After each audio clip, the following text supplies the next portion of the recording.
The night we divorced, Jiang Xian abandoned his fortune of tens of billions and chose to commit suicide. Before his death, I hated his disabled leg and resented him for forcing me into marriage, until I accidentally found his diary while tidying up his belongings. It recorded his deep, long-term infatuation with me over the past 10 years. I didn't realize how deeply he loved me. When I opened my eyes again, I had returned to the day I signed the divorce agreement. This time, I held his trembling hand. Jiang Xian, let's start over. 1 week after the divorce, I saw the news on the hot search that Jiang Xian had committed suicide. The media spoke of this financial genius with a tone of regret. He's a billionaire, they say, and a young prodigy. No one knows the reason for Jiang Xian's suicide. I'm currently on a tropical island vacation, celebrating the end of this marriage. The old butler arrived in a hurry. His hair was already white.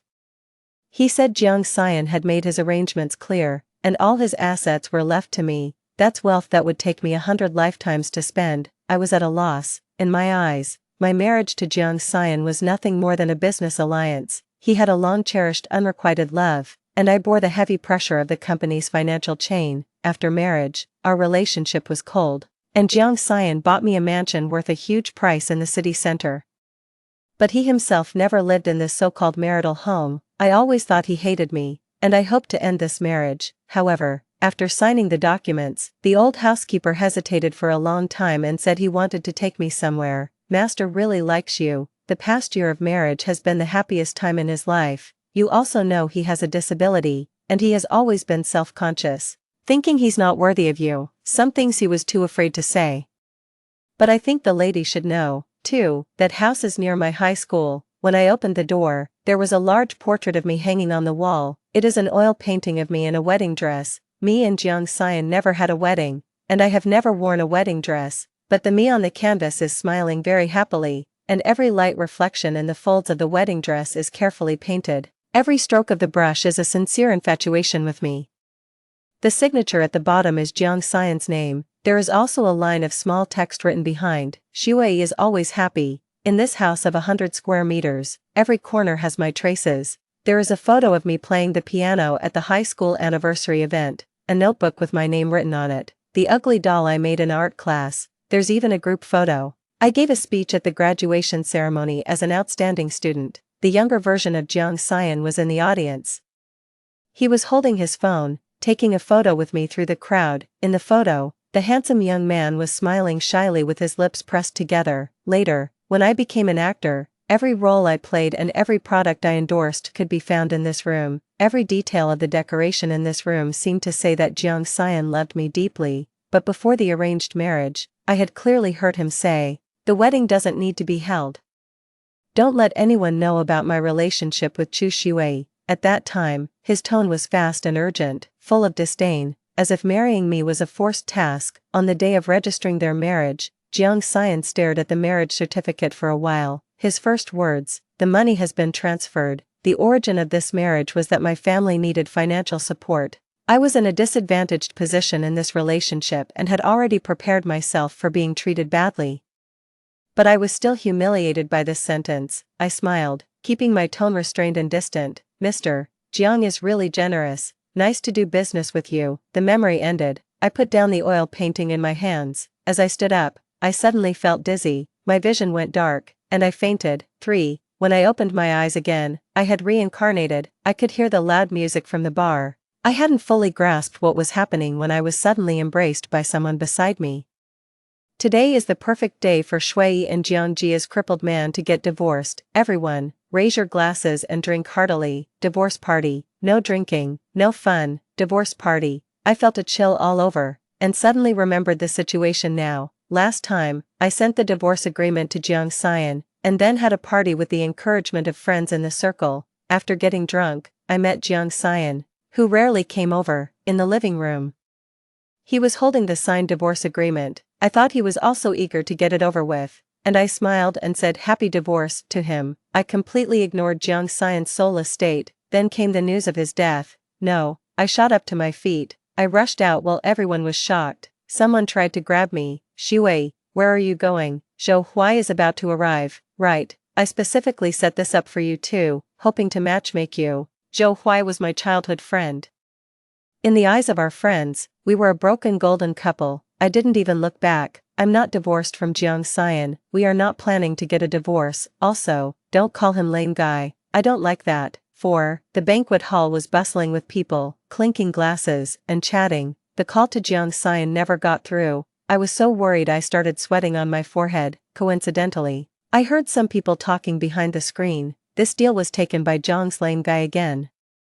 He doesn't have a wife or kids. Why is he working so hard? I heard he's married, but no one knows who his wife is. She probably doesn't even look at him. Jiang Xian had a serious car accident when he was young, and he had his left lower leg amputated. It made me clench my teeth in anger. Jiang Xiyuan is tough in business, and these people can't compete with him, so they can only gather behind his back and vent their frustration. I took a few steps forward, about to rush in and argue. Then I saw Jiang Xiyuan in the distance. He stood out in the crowd. He was wearing a well-tailored suit, with his raven black hair combed back, revealing a full forehead. His features were sharp and handsome, tall and elegant. He looked like a model in a luxury magazine. Jiang Xiyuan had a serious car accident when he was young and had his lower left leg amputated. He wore a prosthetic leg, looking dashing and flawless. Jiang Xiyuan is almost perfect in every way, therefore. These defeated rivals of his are particularly keen on attacking his missing leg. A bunch of good-for-nothings. Seeing the living Jiang Xiyuan, my eyes welled up with tears. Jiang Xiyuan, I couldn't help shouting loudly. All eyes turned to me. Murmurs spread. Isn't that Chu Shuwei, that actress? Wow, even the disabled man has a celebrity mistress. The more incapable men are, the more women they want to keep as mistresses, proving they are capable. Yet, at the moment our eyes met, his eyes showed no trace of surprise, but instead, he turned his body slightly. It seemed he didn't want to see me at all. 5. I quickened my pace and walked to Jiang Xian's side. I naturally took his arm. At the moment of physical contact, Jiang Xian stiffened. His voice was cold and hard when he spoke. If you want a divorce, have a lawyer come and talk to me. The two companies are deeply economically connected, and this kind of divorce case dragging on for years is very common. If it were before, hearing this, I would only think that Jiang Xian was mocking me with money. Now, I know. He just doesn't want a divorce. My heart ached, and I was about to explain. Mr. Jiang, why don't you introduce the lady by your side? It's the host of today's banquet. I know Jiang Xian was trying to secure an international big order tonight. These people around are all unscrupulous competitors. The couple seems to be very affectionate, so they value the stability of their partner's family. A man with a sense of family responsibility is a trustworthy partner. I smiled on my face and tightened my grip on Jiang Xian's hand. Introduce yourself in fluent French. I'm his wife. 6. At the banquet, I drank a lot of champagne. Not only did people keep toasting me, but they also asked about my relationship with Jiang Xian. I patiently introduced them. We've been married for a year, and our relationship is very good. Oh, you didn't know? Maybe you're not worthy enough to be informed. I showed off our affection in front of the few men who had been gossiping just now. Jiang Xian followed me obediently the whole time. His white jade-like face slightly flushed. His eyes occasionally fell on me, but when I looked back at him, he immediately avoided my gaze. When the banquet ended, I was too drunk to tell. I didn't dare to let him carry me. Considering Jiang Xian's leg injury, I just held on to him and wouldn't let go, like a koala. There was no other way. The memories from the previous life were too tragic. I really feared that if I didn't watch him closely, Jiang Xian might do something foolish again. The Maybach smoothly drove into the garage. This villa was bought by Jiang Xian for me after marriage. Our relationship was tense, and he had never stayed here overnight. I lay on the sofa with a hazy mind, still holding on to Jiang Xian's hand. He crouched beside me, looking at me with a complex expression. Why are you being so kind to me all of a sudden? Aren't you the one who wanted to divorce me? I was too drunk to understand what he was saying. I just watched his mouth, moving up and down. Jiang Xian's lips were full and pink. He had just drunk water, and his lips still had a moist sheen. It made my throat dry, and I couldn't hold back anymore. I directly pulled his tie, quickly licked his lips. Sweet. One more time. Before I could do it again, Jiang Xian panicked and covered my lips. His ears, cheeks, even his neck were red. Do you know what you're doing? I don't know. I just know I want a bit more sweetness. Seeing his resistance, I directly grabbed his neck. Jiang Xian didn't move, waiting for me to kiss him. Before I could get to his mouth, the phone screen lit up. It was a message from Zhou Huai. Isn't this a celebration of your divorce? Why did you leave first? I want to get the land in Dongjiang. Help me check the bid documents of the cripple. Maybe you two shouldn't get divorced, just for my sake. My phone is just by the sofa, the screen is locked, and all the messages are visible. Jiang Xian suddenly froze. In an instant, his eyes turned red, his whole body was trembling. Everything you did tonight was for him, right? Hold me, kiss me, tell someone else that you're my wife. Is it all for him? Jiang Xian seemed to be breaking apart, his eyelashes trembled slightly, and his black eyes were filled with pain, but I was already drunk and didn't understand what he was saying. I just thought the way he looked with tears in his eyes was very beautiful. Seeing it but not being able to have it, I huffed and puffed twice. No matter what you're doing it for, Jiang Xian seemed to have made up his mind. As long as we don't get a divorce, you can have anything you want. 7. My ears had an automatic filtering system, and I only heard the words, you can have anything you want, I want to kiss. After saying that, I straightened my back and went to kiss. However, Jiang Xian dodged. You don't need to do this. I'll give you the information about the Dongjiang development case right now. Me, what do I need this for? Before I could ask, the annoying phone rang. It was a friend from the party tonight calling. Shui, Zhou Huai is here, and he brought you flowers, hurry up. This big happy event of divorce must be celebrated all night long. Even though I hung up the phone as quickly as possible, Jiang Xian still heard every word clearly. His light in the eyes slowly faded out. I'll make you a sobriety soup, and after you drink it, Zhang Shu will send you off. I know you were drunk and mistook someone. The kiss tonight, I know my place, I won't misunderstand. I grabbed his hand. Are you willing to let me go? Jiang Xian, as long as we don't get a divorce. Anything is possible. Me, in my previous life, I was blind, but Jiang Xian was also a fool who didn't know how to speak. I deleted that person's WeChat in front of him. Actually, my relationship with these people is just average. They are all friends of Zhou Huai. Jiang Xian, the person I like is you. Before getting married, my mother showed me a photo of Jiang Xian, handsome. I immediately said yes, to make sure he wasn't just a photo trick. I even secretly drove to Zhang's building to stake it out, but there were so many misunderstandings after marriage. I thought Jiang Xian hated me, and my pride wouldn't let me back down, so I pretended I didn't care about him at all. The budding feelings were directly extinguished, but Jiang Xian didn't believe my true words. Enough, Shui, I've seen the chat records. He closed his eyes, and his jet black lashes fluttered slightly. Uncontrollable pain, I know you hate me.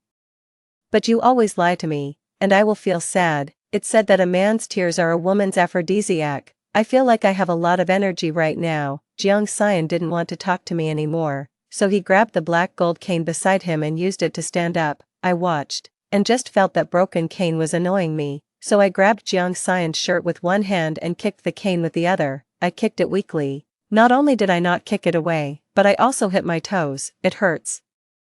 My face twisted into a frown. You and this broken stick, teaming up to bully me. Are you going to kick me out? Is this how you treat your husband? Jiang Xian didn't move. I stared at him angrily. A long time. Where are you hurt? Let me apply some medicine for you.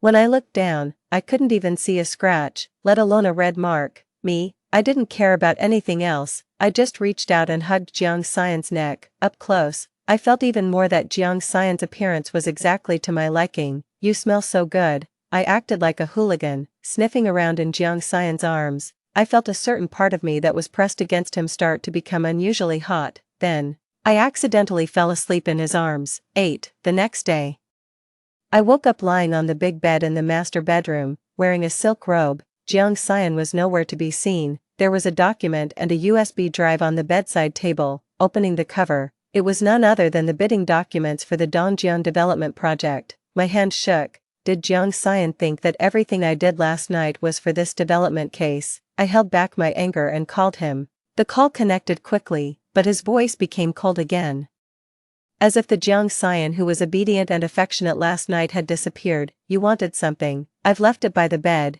Do you think I'm going to give this to Zhou Huai? Go ahead, give it to someone else if you want. Okay, wait for me. After hanging up the phone, I felt a bit defeated. Jiang Xian doesn't believe me at all, but it's okay. Anyway, his heart is already mine. As long as I have him by my side, he will inevitably look at me with that moist gaze, longing. Yet afraid of being hurt. I didn't know anything about the previous life, but it's still not too late to make up for everything now. I quickly got dressed and rushed downstairs. I drove directly to Jiang Xian's house. This mansion is located next to the most famous scenic area in the city. It may seem modest, but every detail exudes an unapproachable sense of wealth. The old butler was waiting at the door after being notified in advance. He was pacing back and forth anxiously. I looked at his still jet black hair and smiled widely. I'm taking Jiang Kaiyan with me. 9. I don't agree. 2 hours later, Jiang Kaiyan rushed back. What met him was almost packed luggage. I didn't even lift my head. Your opposition is invalid. Then he turned to the butler and said, this tie would look great on Jiang Kaiyan. I need to take it. Zhao Bo took it and quickly put it into the suitcase. Just go now. What else is missing? Madam can call me. I'll have someone send it over. After saying that, he pushed his suitcase and walked out. His eagerness was written on his face. He wanted to immediately put Jiang Xian into my car. Jiang Xian looked at the bedroom that I had cleared out half of. His expression was a bit bewildered. Do you like this house? So you want me to move out? No, I want to take you with me. From now on, you have to live with me. I painted a beautiful future for Jiang Xian. Once you move in, every morning you open your eyes, you'll see me. I'll give you a good morning kiss, and have breakfast with you. We'll hold hands walking, go to work separately, and then come home together. I thought Jiang Xian was happy about the banquet, but he remained silent, looking down, and finally spoke. What do you want? What price must I pay for such a life? To exchange the Dongjiang project for divorce. I was stunned. A deep sense of sorrow arose in my heart. Jiang Xian, I just want you to stay alive. 10. Not long before departure, I got up to look for Jiang Xian. As I passed by the corner of the corridor, I suddenly heard the butler's voice. He was talking on and on, giving instructions. Master, I think the lady seems to like you very much. You should be more enthusiastic too. Jiang Xian, she doesn't like me, she just needs me. She has someone she likes, and I used underhanded methods to keep her by my side. The butler remained silent for a moment. No matter what, not getting a divorce is a good thing. And living together is even better. There's always a chance. Jiang Xian chuckled self-deprecatingly. No one will ever love me. Before, I always did everything best, but I couldn't even get a word of praise from my parents. Besides, I'm now a disabled person. After living together, when she sees my leg, she might hate me even more. The butler's face flashed with a hint of pity, but the words he wanted to say were not yet spoken. Jiang Xian interrupted. Jiang Yan's birthday is coming up. Help me pick a gift for him. Don't consider the price. I'm leaving first. The back seat of the Bentley. I looked through the car window's reflection at Jiang Xian. I was thinking about the conversation I had just heard. Jiang Yan. I have heard of this name before. He is Jiang Xian's younger brother. Zhou Huai once mentioned it in a sarcastic tone. Jiang Xian is just a stepping stone, and in the end, everything of the Jiang family will definitely belong to his younger brother. The neon lights outside flickered across Jiang Xian's handsome eyebrows. He looked down at the document without any expression. It seemed like the scene I accidentally caught was just a trick of my mind. A child who doesn't know how to cry and whine will grow up and deceive himself into saying he wants nothing. I moved closer and leaned on Jiang Xian's shoulder, like comforting a puppy. I gently patted the back of his head. I guess Jiang Xian rarely has physical contact with people, and even a little closeness would make his whole body tense. I poked him in annoyance. Relax, I'm tired. This is the price. If you live with me, you have to be my human pillow. Jiang Xian didn't say anything, but he relaxed his muscles obediently. I found a comfortable spot and smelled the faint sandalwood scent on Jiang Xian's body. Sleepiness suddenly came over me, half awake. I suddenly heard Jiang Xian whispering softly, this is a reward. 11. The car stopped at the villa gate. I walked ahead of Jiang Xian, imagining the future. The closet can make some space. Put your clothes in the master bedroom. Jiang Xian listened quietly, his lips slightly curled upward. His half-lowered eyes concealed anticipation, clearly showing he was in a good mood. At that moment, a figure stepped out from the shadows by the door. Why did you come back so late? I called you but you didn't answer. Zhou Huai wore a carefree smile on his face. When he spoke to me, his tone was familiar, showing a sense of closeness. He greeted Jiang Xian in a casual manner. I borrowed Xue for a few words. I hope you don't mind. Oh no. I turned my head to look at Jiang Xian. Sure enough, as soon as Zhou Huai appeared, Jiang Xian's eyes dimmed. He took a long step and passed me with his suitcase. He moved quickly, and I didn't even have time to explain. The person next to me, Zhou Huai, was still talking incessantly. why did you come back with Jiang Xian? You said you hated being in the same room as him. I interrupted directly. I blocked you. Don't come looking for me anymore. Zhou Huai didn't take it seriously. Is the mistress angry with me again? Did the paparazzi catch me hanging out with some celebrity girl? I was just having fun with them. I waited for you all day today, except for the materials from the Dongjiang project. I won't accept any other compensations. I was distracted thinking about some past events. My father is a nouveau riche, and after he made his fortune, he transferred me to a private school. I'm thin, short, and plain-looking. I was targeted by some bad classmates and almost became a victim of bullying. It was Zhou Huai who saved me, so I have always considered him a good friend. Except for Jiang Xian, who is seen as a business marriage with an unhappy relationship, there are no other males around me besides Zhou Huai. That might be the reason why he is so confident, I said coldly. It doesn't matter who you play with, I don't care that much about you. Don't be so conceited. Jiang Xian is my husband. How could I hurt his interests for you? Zhou Huai's smile froze. What are you talking about? You used to hate Jiang Xian and wanted to divorce him, right?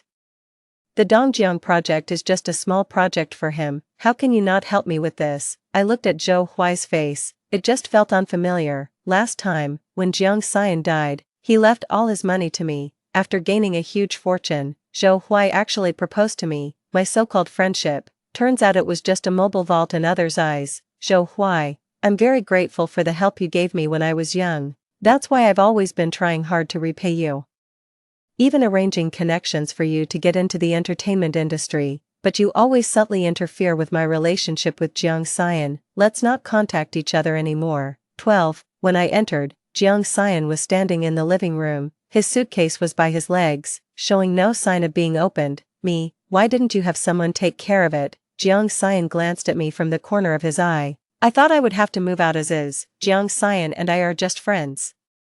No, not even that anymore. You don't need to explain to me. I won't interfere with your freedom. Tisk, you're clearly disappointed. Why don't you just admit it? I walked over and gently hugged Jiang Xian. No, I have a mouth. I need to explain. I need to speak. I don't like Zhou Huai. I like a heartbroken puppy, although he's pretending not to care now. Can I go pack my luggage now? Even after my strong request, Jiang Xian still refused to sleep in the master bedroom. It's okay.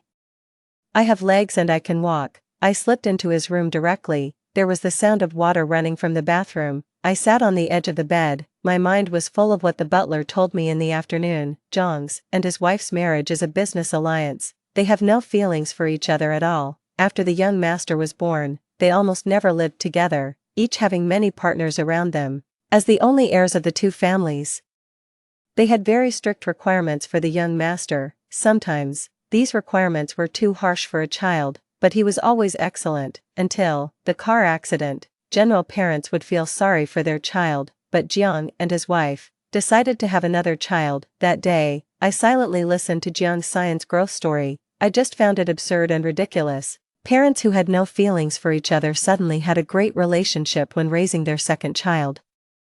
Becoming a happy family of three. Only, Jiang Xian was an unwanted outsider, so, only after I proposed divorce did he choose to leave the world in despair. There was nothing worth him staying for. It was because of this reason that even when I reached out to him this time, he still didn't dare to. He was afraid to believe that he could attain happiness. The sound of water stopped. Jiang Xian walked out wearing long sleeves and long pants. His wet hair hung over his forehead. Water droplets slid down his high nose bridge, all the way to his chin. Then they continued down his collar. I suddenly felt a bit thirsty. When I looked at him, Jiang Xian's expression was a bit panicked. Why are you here? Because spouses should sleep in the same room. I spoke confidently. You have to fulfill your duties. Jiang Xian remained silent for a moment. He asked with difficulty, look down, lower your gaze. I lowered my gaze. I took in Jiang Xian's broad shoulders, narrow waist, and long legs, nodded. I am very satisfied. You see me like a normal person now. Because I am wearing a prosthesis. Jiang Xian looked embarrassed and painful, frowning, eyes were red. Shui, I don't know why you suddenly want to be nice to me, but when you see the wound, you will be scared. I hugged him with concern. No, I swear to you, I don't know why Jiang Xian has such a heavy psychological trauma. He is so excellent and shining, but he suffers from inferiority because of this small problem. I pushed him to the edge of the bed, then I turned over and sat on his legs. I don't mind it at all. Even if you are in a wheelchair I won't be afraid, because," I lowered my voice and leaned close to Jiang Xian's ear. I blew on his earlobe, and said, "Because I can move on my own." I hugged Jiang Xian, like a chick pecking rice. I slowly nibbled. He gradually became aroused. His whole body was unbearably hot. Wait. Jiang Xian seemed to have made a huge decision. He took off his prosthetic leg. In the empty pant leg, I could even see the amputated surface of his leg from the middle. His voice trembled. "Did you see it?" 13. In this moment, Jiang Xian closed his eyes, as if awaiting the judgment of a deity. Fear, expectation, the blue veins on his forearm, and the trembling eyelashes. If Shui feels disgusted, that's fine. After all, the worst outcome has already been imagined hundreds of times in his mind. Maybe like his younger brother, scared by his leg, screaming and saying he's a monster, or even vomiting immediately. Even if that's the case, it's okay. In the anxious waiting, Jiang Xian felt the dampness of the liquid on his skin. There was also a soft touch. He opened his eyes and saw the girl with a tear-streaked face in front of him. She gently placed a kiss on his leg. His eyes only showed compassion. "Jiang Xian, are you in pain?" His heart instantly felt at ease. The kiss on his leg seemed to trigger some switch. Jiang Xian suddenly changed his approach. He became extremely dominant. He bent down, and a passionate kiss landed on the corner of his eye, on his lips, rolling down all the way. I was so dazed from the kiss. Opening my eyes, I saw Jiang Xian quickly take off his shirt. Moonlight poured down, and I could see everything clearly, a slim and solid chest, and faintly visible six-pack abs. I couldn't help but reach out. The touch was as expected.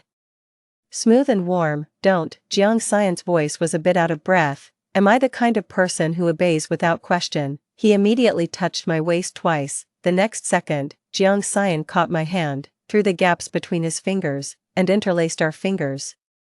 He looked down at me with eyes full of burning, passionate emotions. "Shui, Shui." He repeated my name over and over. His voice was gentle, but the intensity of his actions made me a bit unable to bear. Jiang Xian, let go. I need to go back to my room. I don't want to play anymore." "How come you have so much energy?" "I really can't anymore." 14. The next day, I woke up with a swollen mouth from the kiss. "Week all over, you're awake." Jiang Xian was sitting by the bed watching me. He leaned in to try to kiss me again. I quickly pulled the blanket over myself. "If you try again, I'll get angry." A man who has tasted romance is really scary. I can't handle it at all. From that day on, Jiang Xian just wants to stick to me 24 hours a day, like a 1-meter, giant human-shaped accessory. Meet via video call. All documents are delivered to the villa by the assistant. I really can't take it anymore. I tried to persuade him to go to the company. Jiang Xian showed a disappointed expression. His eyelashes half lowered, looking pitiful. "Don't you want to see me anytime?" Me? I kept reminding myself that he was just pretending to be pitiful. "Shall I accompany you to the company? As long as I get out of this home environment, then I won't accidentally be taken to bed again." In the elevator, I had my mask and hat on tightly. There were two young girls next to me chatting. The Mid-Autumn Festival gift definitely included Snow Intentions endorsed product. I said so. I said there must be someone in the office who is a fellow fan, secretly using their purchasing authority to support the business, but I asked. And the office said these things were added by the president's office. President's office? Is it a certain secretary's sister who also likes Shui? She has good taste. Listening to their conversation, I suddenly remembered something. My agent once mentioned to me that there was a mysterious figure in my fan circle. The entire fan club structure was built by this person. The main members of the team have professional level work capabilities. Everyone else has appeared in public, only this mysterious big fan. But they never attend any offline events or chat online. They only provide money and effort. A flicker of doubt flashed in my heart. Could this person be Jiang Xian? I was just about to call my agent to ask about the situation. Her phone call came in immediately. "Shui, you were photographed. The first hot search, with my name on it, 15, #Chu Shui's secret marriage #. When I clicked in, there were all sorts of messages against me. The exposed photos were cleverly framed, showing our silhouettes. The exposed photo has a very ingenious angle, capturing our backs. You can clearly see Jiang Xian's walking stick. There are some paid posters stirring up the comments. They say I married a 20-year-older disabled rich man for money, and that I'm a mistress who climbed up the ladder. Chu Shui is very calculating, and is well known for doing anything for fame. How disgusting. People like this can become famous. The entertainment industry is doomed. Ban her. Kick her out of the entertainment industry. Song director's movie is clearly an award-winning work. The female lead role is coveted by many, and it's probably the companies behind the scenes colluding against you. The public opinion is currently against you. They are saying you are money-driven and not similar to the original character of the female lead. In Jiang Xian's top-floor office of hundreds of square meters, I was taking the food prepared by the chef out of the takeout bag, comforting the agent. Don't worry, if I were afraid of such trivial tactics, these years would have been in vain. I'll meet with Director Son this afternoon. The agent nodded slightly, asked hesitantly. But, these years I've only known that you're married. What's your husband like? You know, the fans have high standards for the spouses of female stars. If you're dating a man that fans can't stand, they'll definitely unfollow you. Let me know in advance so I can prepare the public relations strategy. I smiled, was about to open his mouth to show off. Upon looking up, he found that Jiang Xian had finished the company meeting early, rushed up. The phone screen was stuck on the Weibo interface. Obviously also saw these news. The whole person looked like a defeated and sullen little dog. I'm sorry, I disturbed your work. I'll find someone to take down this message right now. Wait, I held his hand. Why do you want to take it down? I just want to use this opportunity to announce our engagement. Before, I always thought Jiang Xian looked down on me. Later I found out, when facing me, he always put himself in a lower position.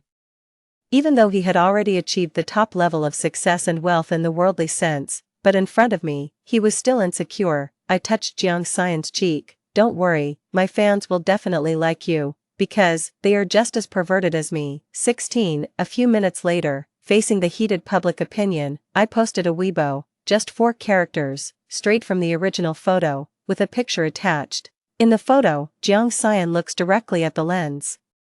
No need for lighting or composition to create atmosphere, just a tough guy. The comment section suddenly flooded with a lot of comments. Is he the brother-in-law? Okay, the beauty didn't marry an ugly man. That's satisfying. Humph, it's photoshopped. Aren't you going to make the nose and jawline look more fake? I'm speechless. Being handsome and rich is nothing special. He's a disabled person, you know. Chu Shui is just a gold digger. She's definitely not suitable to be a positive public figure.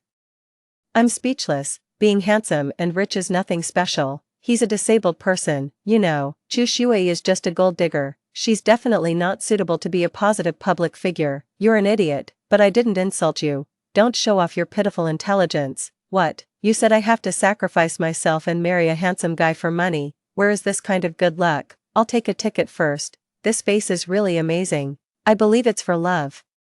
Because I've fallen in love at first sight. I was half laying in Jiang Xian's arms scrolling through comments. As soon as I saw something funny, I pointed it out to him. Look, my fans really like you. They all say you're handsome and that we look good together. Jiang Xian's lips curled up. It was obvious he was happy. He grabbed my hand that I was using to swipe the screen. Just now, those comments. Can you take a screenshot and send it to me? I want to give them a gift.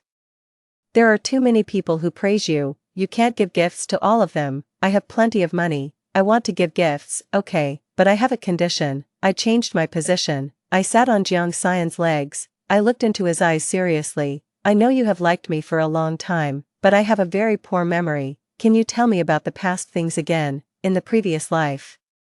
In that house, I witnessed Jiang Xian's unwavering love for me until death, but I hadn't even had a chance to ask the butler when I was reborn. This time, I want to hear Jiang Xian tell me himself. 17. In the hospital room, the young Jiang Xian was lying still in the bed. His parents didn't know he had already woken up. They were still arguing fiercely, blaming each other for not taking care of the child properly. They finally left in anger. They left him in the care of the butler Zhao Bo. Later on, he found out from Zhao Bo that his parents were planning to have another child, because he was no longer satisfying them. That night, Jiang Xian went to the rooftop secretly. He didn't plan to do anything foolish. He just wanted to stare at the moon for a while. Actually, the moon isn't round enough tonight. On the 15th, both the stars and the moon will appear, and that's when it will be beautiful. You won't be able to see it anymore if you're dead.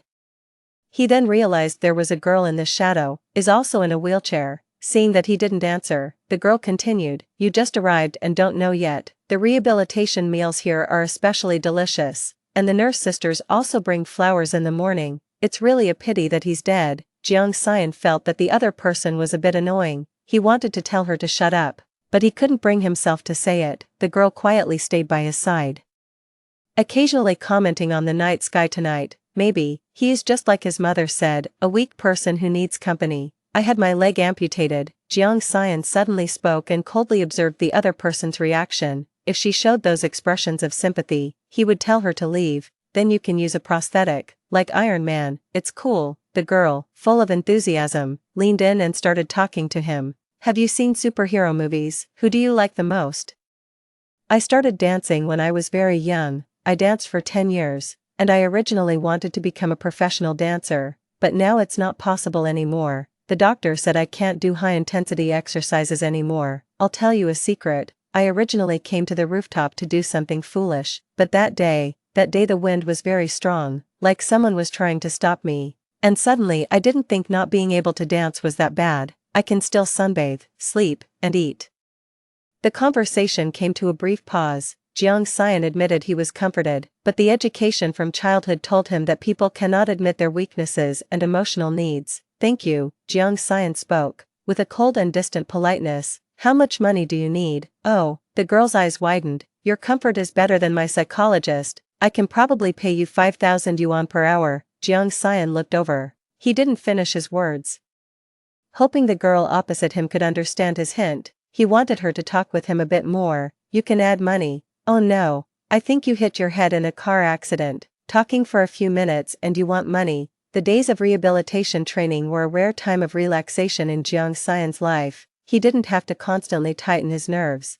Being the best child in the entire social circle, the physical pain was still within his tolerance range. Besides, Chu Shui would always come to see him every so often. She seemed to have imagined many things, always thinking that he would secretly commit suicide, so she would appear in front of him from time to time. I brought you an orange. It's really, really delicious. It's so good to be alive. Come on, let's go out in the sun. It's warm and comfortable and it's free. Why do you always wear a mask? You look really good looking, you know. Because he wasn't able to accept his disability from the heart yet. Every time I accidentally see the mirror, I am pulled into the moment of the car accident. He needs time to accept reality. He also wants to take up all of Chu Shui's time, but the other person is a little son. All the patients in the hospital like her. Chu Shui is always followed by a group of little followers, and he is not special at all. Fortunately, Chu Shui also needs him sometimes. For example, scratching his head and trying to solve math problems. He offered to help, but was directly refused. No need. Kids who grew up abroad aren't good at math. Jiang Xian, to prove that she was Chinese, Jiang Xian explained the question to her 3 times. You can always ask me in the future. He pretended to be calm, but he was so happy he almost laughed out loud. But there will be no future. That afternoon, his mother's plane arrived, and she quickly processed his discharge and forcibly took him back to the UK. He didn't even get a chance to have a proper farewell. From then on, he would never receive oranges from her again. No one would come to remind him that the night sky was beautiful and that looking at it would make one feel happy. He was sent to a top boarding school in the UK, learned to go to the rooftop to look at the stars alone. I will take a 12-hour flight from London to see her when I miss her. Want to show off my prosthetic leg, but he saw Chu Shui holding hands with another boy. I am Zhou Huai's girlfriend. Jiang Xian left in a daze. Therefore, he missed the following scene. After the girl who confessed left, Chu Shui quickly let go of Zhou Huai's hand. Her expression was annoyed. Next time, don't ask me for this. Every time you need me to cover for you, it's very time-consuming. Please. I've also blocked a lot of bad relationships for you. How dare you not look at me? I'm the school's top guy, the dream of all the girls in the school. Chu Shui sneered and turned up her nose. You don't have that, but it doesn't mean others don't. What you don't have doesn't mean others don't. Chu Shui didn't want to explain anymore and just left. She was a bit restless all the way. She kept looking back. Chu Shui was too lazy to explain any further and just left. Along the way, she is some insecurity. Frequently look back. It seems I missed something important, but it's okay. The important person will overcome all difficulties. Reappear. 18. After officially announcing their relationship with Jiang Xian, his mask fell off. At first, a fan posted a Weibo. Please fellow fans identify. Is this handsome guy I met at the offline event my brother-in-law? With a few blurry photos, the man in the picture was wearing a mask. although wrapped up tightly and standing in a corner, his aura is exceptional. I've met this guy too. I also took a photo. He didn't record a video with his phone, he just stared at Shuei with two eyes like a searchlight. Great, he's a stalker, we're saved. Oh my god, is this the real thing? A love story where he falls in love with a female celebrity and marries her. So delicious. As more fans joined the discussion, Jiang Science fan account was accidentally exposed. It's all full of silly compliments. The boss usually uses this handsome face. At the financial summit, he was expressionless while playing with his phone. When everyone thought he was discussing a deal worth billions, he was posting on Weibo, my wife is so beautiful, I love my wife for a lifetime. Such childish comments, laughed to death, leave a coup cheesy for the brother-in-law, checked my private messages, found that I had talked to my brother-in-law before, and I had blocked him. The situation is like this. I am a big fan of Shuei. And I often post some dream girl literature short essays. One day, I suddenly received a private message from my brother-in-law, and the chat record is as follows. Shuei's only official husband, hello, please don't call Shuei wife anymore. Blogger, Shuei's only official husband, because she is my wife. We have a marriage certificate. Blogger, where did this elementary school student come from? Did you finish your summer homework? Your most important thing now is the junior high school entrance exam. Ha ha ha, I'm dying laughing. Let's count the day they got married. The brother-in-law got his hunger for the sister-in-law, trying to seek some attention, but ended up being scolded and blocked. This post was pushed to my homepage. At that time, Jiang Xian came to pick me up after work. As soon as I saw him, I couldn't help but laugh out loud. So happy. Jiang Xian is a bit jealous. Who made you so happy when I wasn't around? Only you. Only you can make me this happy. I say sweet words without money. I move close to him and kiss him. Jiang Xian has no sense of security. He seems to always doubt that I like him, so I always tell him again and again, in an exaggerated way, that I love him. Such an immature method, yet it always makes Jiang Xian lose his way. Let's take another road. We'll go somewhere else today. Jiang Xian, I'll drive. I didn't even have to navigate. I just parked the car at the community's entrance, a secret base I've been to before with the butler. It's all the items Jiang Xian has collected that are related to me. I thought it was a surprise, but Jiang Xian on the passenger seat looked a bit flustered, even apologized to me. How did you know about this place? Did you go in? Are you going to think I'm a pervert? I'm sorry, I won't do it again, really. I threatened him in a serious manner. I think you'll just find another secret base. Collect more of my things, and be even more careful not to let me find out. Jiang Xian, he was exposed by me without mercy. I really like it. Maybe I'm also a bit twisted. I like your intense, headlong love for me. I am Jiang Xian's first. Cheer for me. Be my loyal follower. This feeling of being strongly needed, desired, and cherished, it fascinates me. Jiang Xian, let's have a wedding ceremony again. That night, Jiang Xian was especially excited. I wanted to be crushed and licked into pieces. Finally, I couldn't take it anymore. Jiang Xian, I still have some old photos, all from when I was a child. The media spoke of this financial genius with a tone of regret. Do you want it? Jiang Xian's eyes lit up, his face full of longing. I want everything about you. I grabbed his face. If you want it, then, don't move anymore. Story 2. My childhood sweetheart lost his sight in a car accident, out of pity.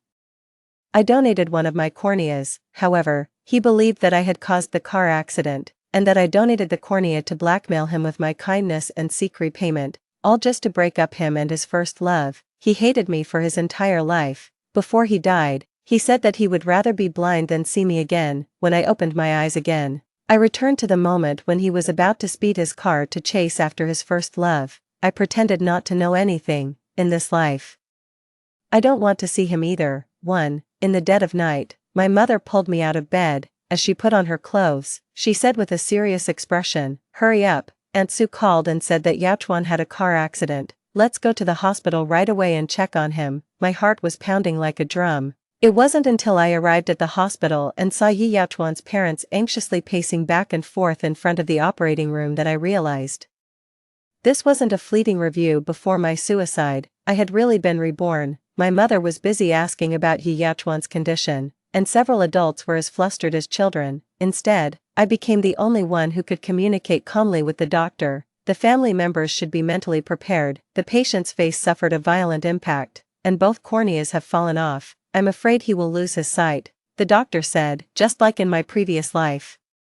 Aunt Sue almost fainted upon hearing this. I sighed silently, and there was really no emotional ripple in my heart. I just said, the corneas have fallen off, but the eyeballs can still be saved, right? After saying that he would do his best, the doctor stuffed the pen into my hand. Who are you to the patient? Hurry up and sign the paper. The word wife almost blurted out, but I held it back forcefully. Then I handed the pen to Uncle Yi, who was relatively calm.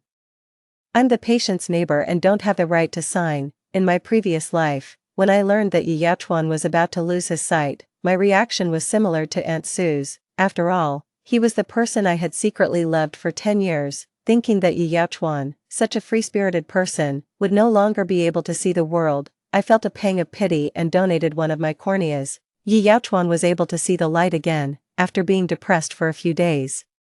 He proposed to me in the hospital. At that time, he supported me and said, Qing Yin, from now on, we will be each other's light. My 10-year secret love came to fruition at this moment, but I was a bit hesitant. What about Ji Yu? I asked. Yi Yaochuan sneered and pointed at his eyes. If it weren't for her willfulness in breaking up with me in the middle of the night, how could I be like this? He answered firmly at that time. But less than 2 years after marriage, he changed his attitude. By chance, I saw that he asked an AI software more than once, how can I make someone's cornea fall off? Help me design a perfect car accident. Can a person who died of carbon monoxide poisoning still donate their corneas? When I saw these questions, I felt as if I had fallen into hell. I gave him one of my corneas out of consideration for our many years of relationship, but he still wanted to take my other one. So I closed the doors and windows and burned charcoal at home. It was the first time I drank alcohol with Yi Yaochuan after marriage. When we were both drunk, I asked him, do you regret marrying me? He revealed his true feelings after drinking, and his eyes looking at me were as sharp as knives. If I didn't marry you, how could I be worthy of the car accident you carefully designed? He somehow found my diary and threw it hard on the table. Zhou Qingyan, you've had a crush on me since you were a child and couldn't have me, so you deliberately designed this car accident to make me blind, didn't you? When I went blind, you took the opportunity to donate your cornea to blackmail me with your kindness and seek repayment, just to marry me as a matter of course. You've ruined my health, my relationship with Ji Yu, and you want me to feel guilty towards you for the rest of my life. You're really vicious. I'd rather be blind for the rest of my life than look at your face. Every word he said was enough to shock me. With red eyes, I tried to explain that it wasn't true, but he banged on the table and questioned, then why else would you be willing to become a disabled person yourself and still donate your cornea to me? Aren't you brainwashed by that nonsense about childhood sweethearts? We're just neighbors. There's no such complicated relationship between us. I was stunned. It turned out that Yi Yaochuan had always speculated about me with such malice. The carbon dioxide was getting thinner and thinner, and my mind was gradually becoming unclear. Both he and I died in that room, and the death wasn't too painful. This time, I watched coldly as the two families tried their best to find a cornea, and I didn't plan to get involved in any of Yi Yaochuan's affairs anymore. Aunt Sue kept wiping away her tears, and my mother also had a worried look on her face. Sigh.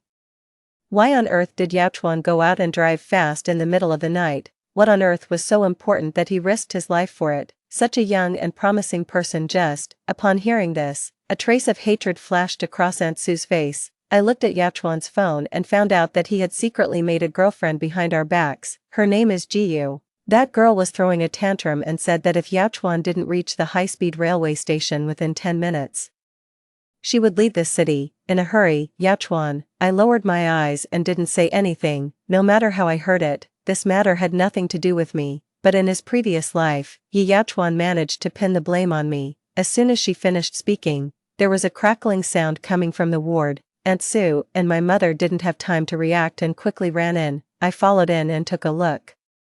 Yi Yaochuan had knocked over the water cup on the table and fell off the hospital bed himself. He had torn off the gauze on his eyes and was now reaching out with red eyes, groping around randomly. Yaochuan, Aunt Sue said with a crying tone out of, get up quickly, the floor is cold, you child, you move around as soon as you wake up, your leg is cracked, so be careful not to touch it. Yi Yaochuan tightly grasped Aunt Sue's hand as if he had grabbed a life-saving straw. Mom.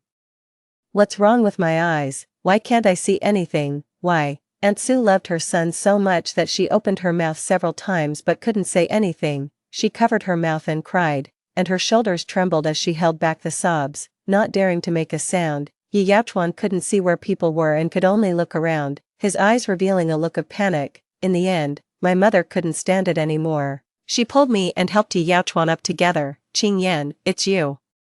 "Qing Yan, right, tell me what's wrong with me quickly." I looked at Aunt Sue with a complicated expression. Only after getting her permission did I say, "You had a car accident, which led to the corneas falling off, and you've lost your sight." Yi Yachuan was stunned for a moment and blurted out that it was impossible. I didn't say anything more, and Aunt Sue immediately came up to comfort him. "Don't be afraid. Your father and Uncle Zhou have already gone to find a cornea for you.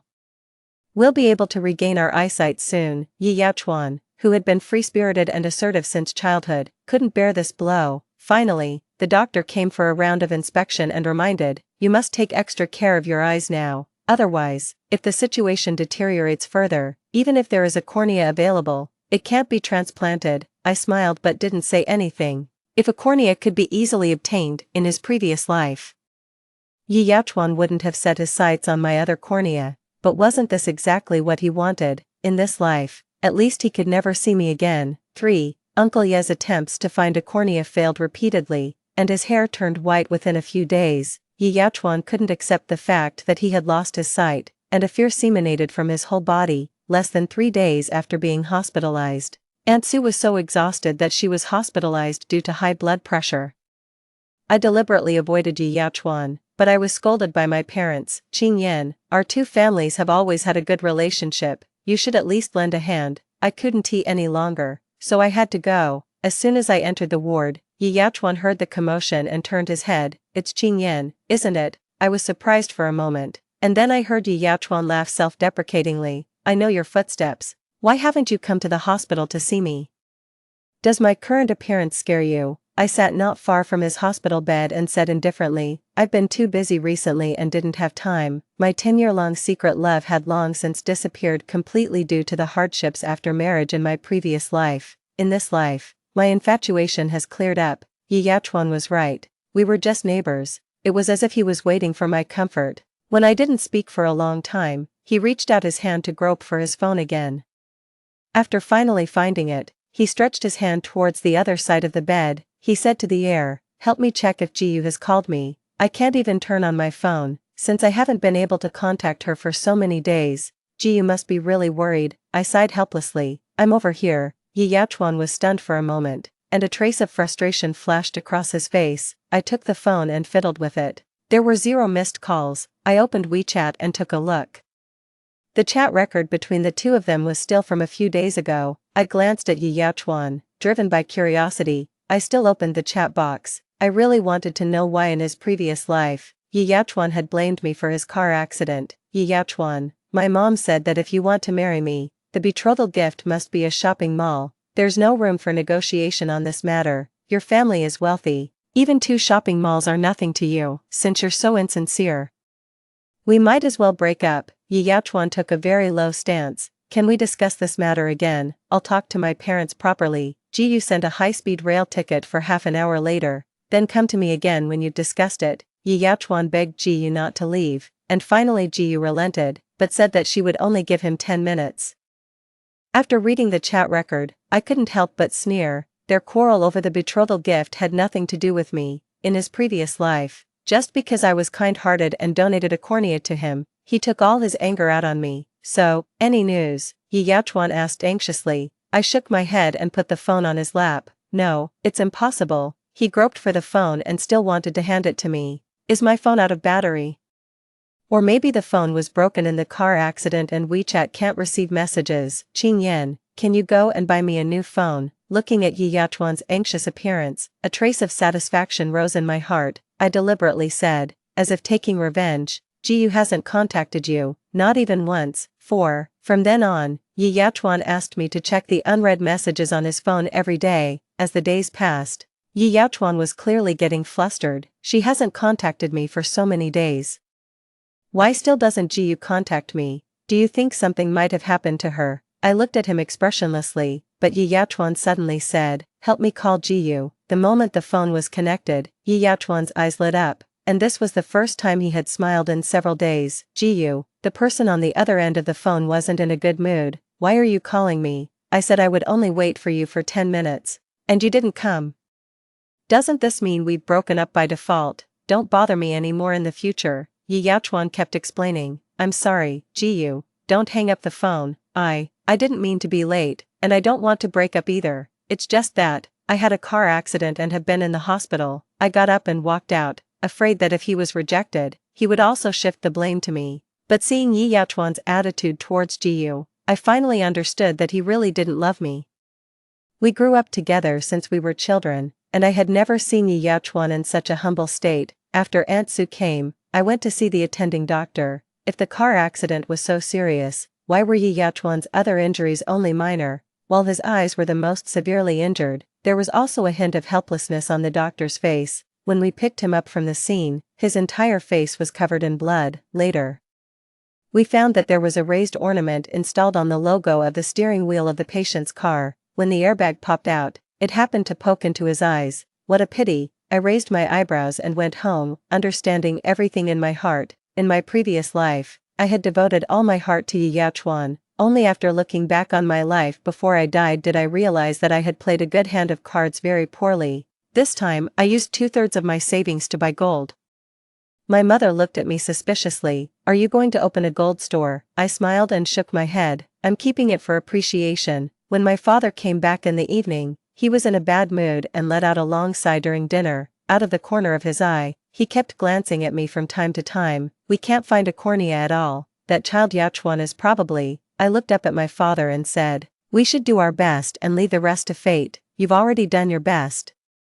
Even if we can't find a cornea, Uncle Yi won't blame you." My parents both looked at me and probed carefully. "Your father is worried that you won't be able to accept it. We know that you and Yaochuan have had a good relationship since you were children, and it became even closer when you grew up. If you insist, your mother and I won't object." After understanding the hidden meaning of their words, I put down my chopsticks seriously. "Dad, Mom, I don't like Yi Yaochuan anymore.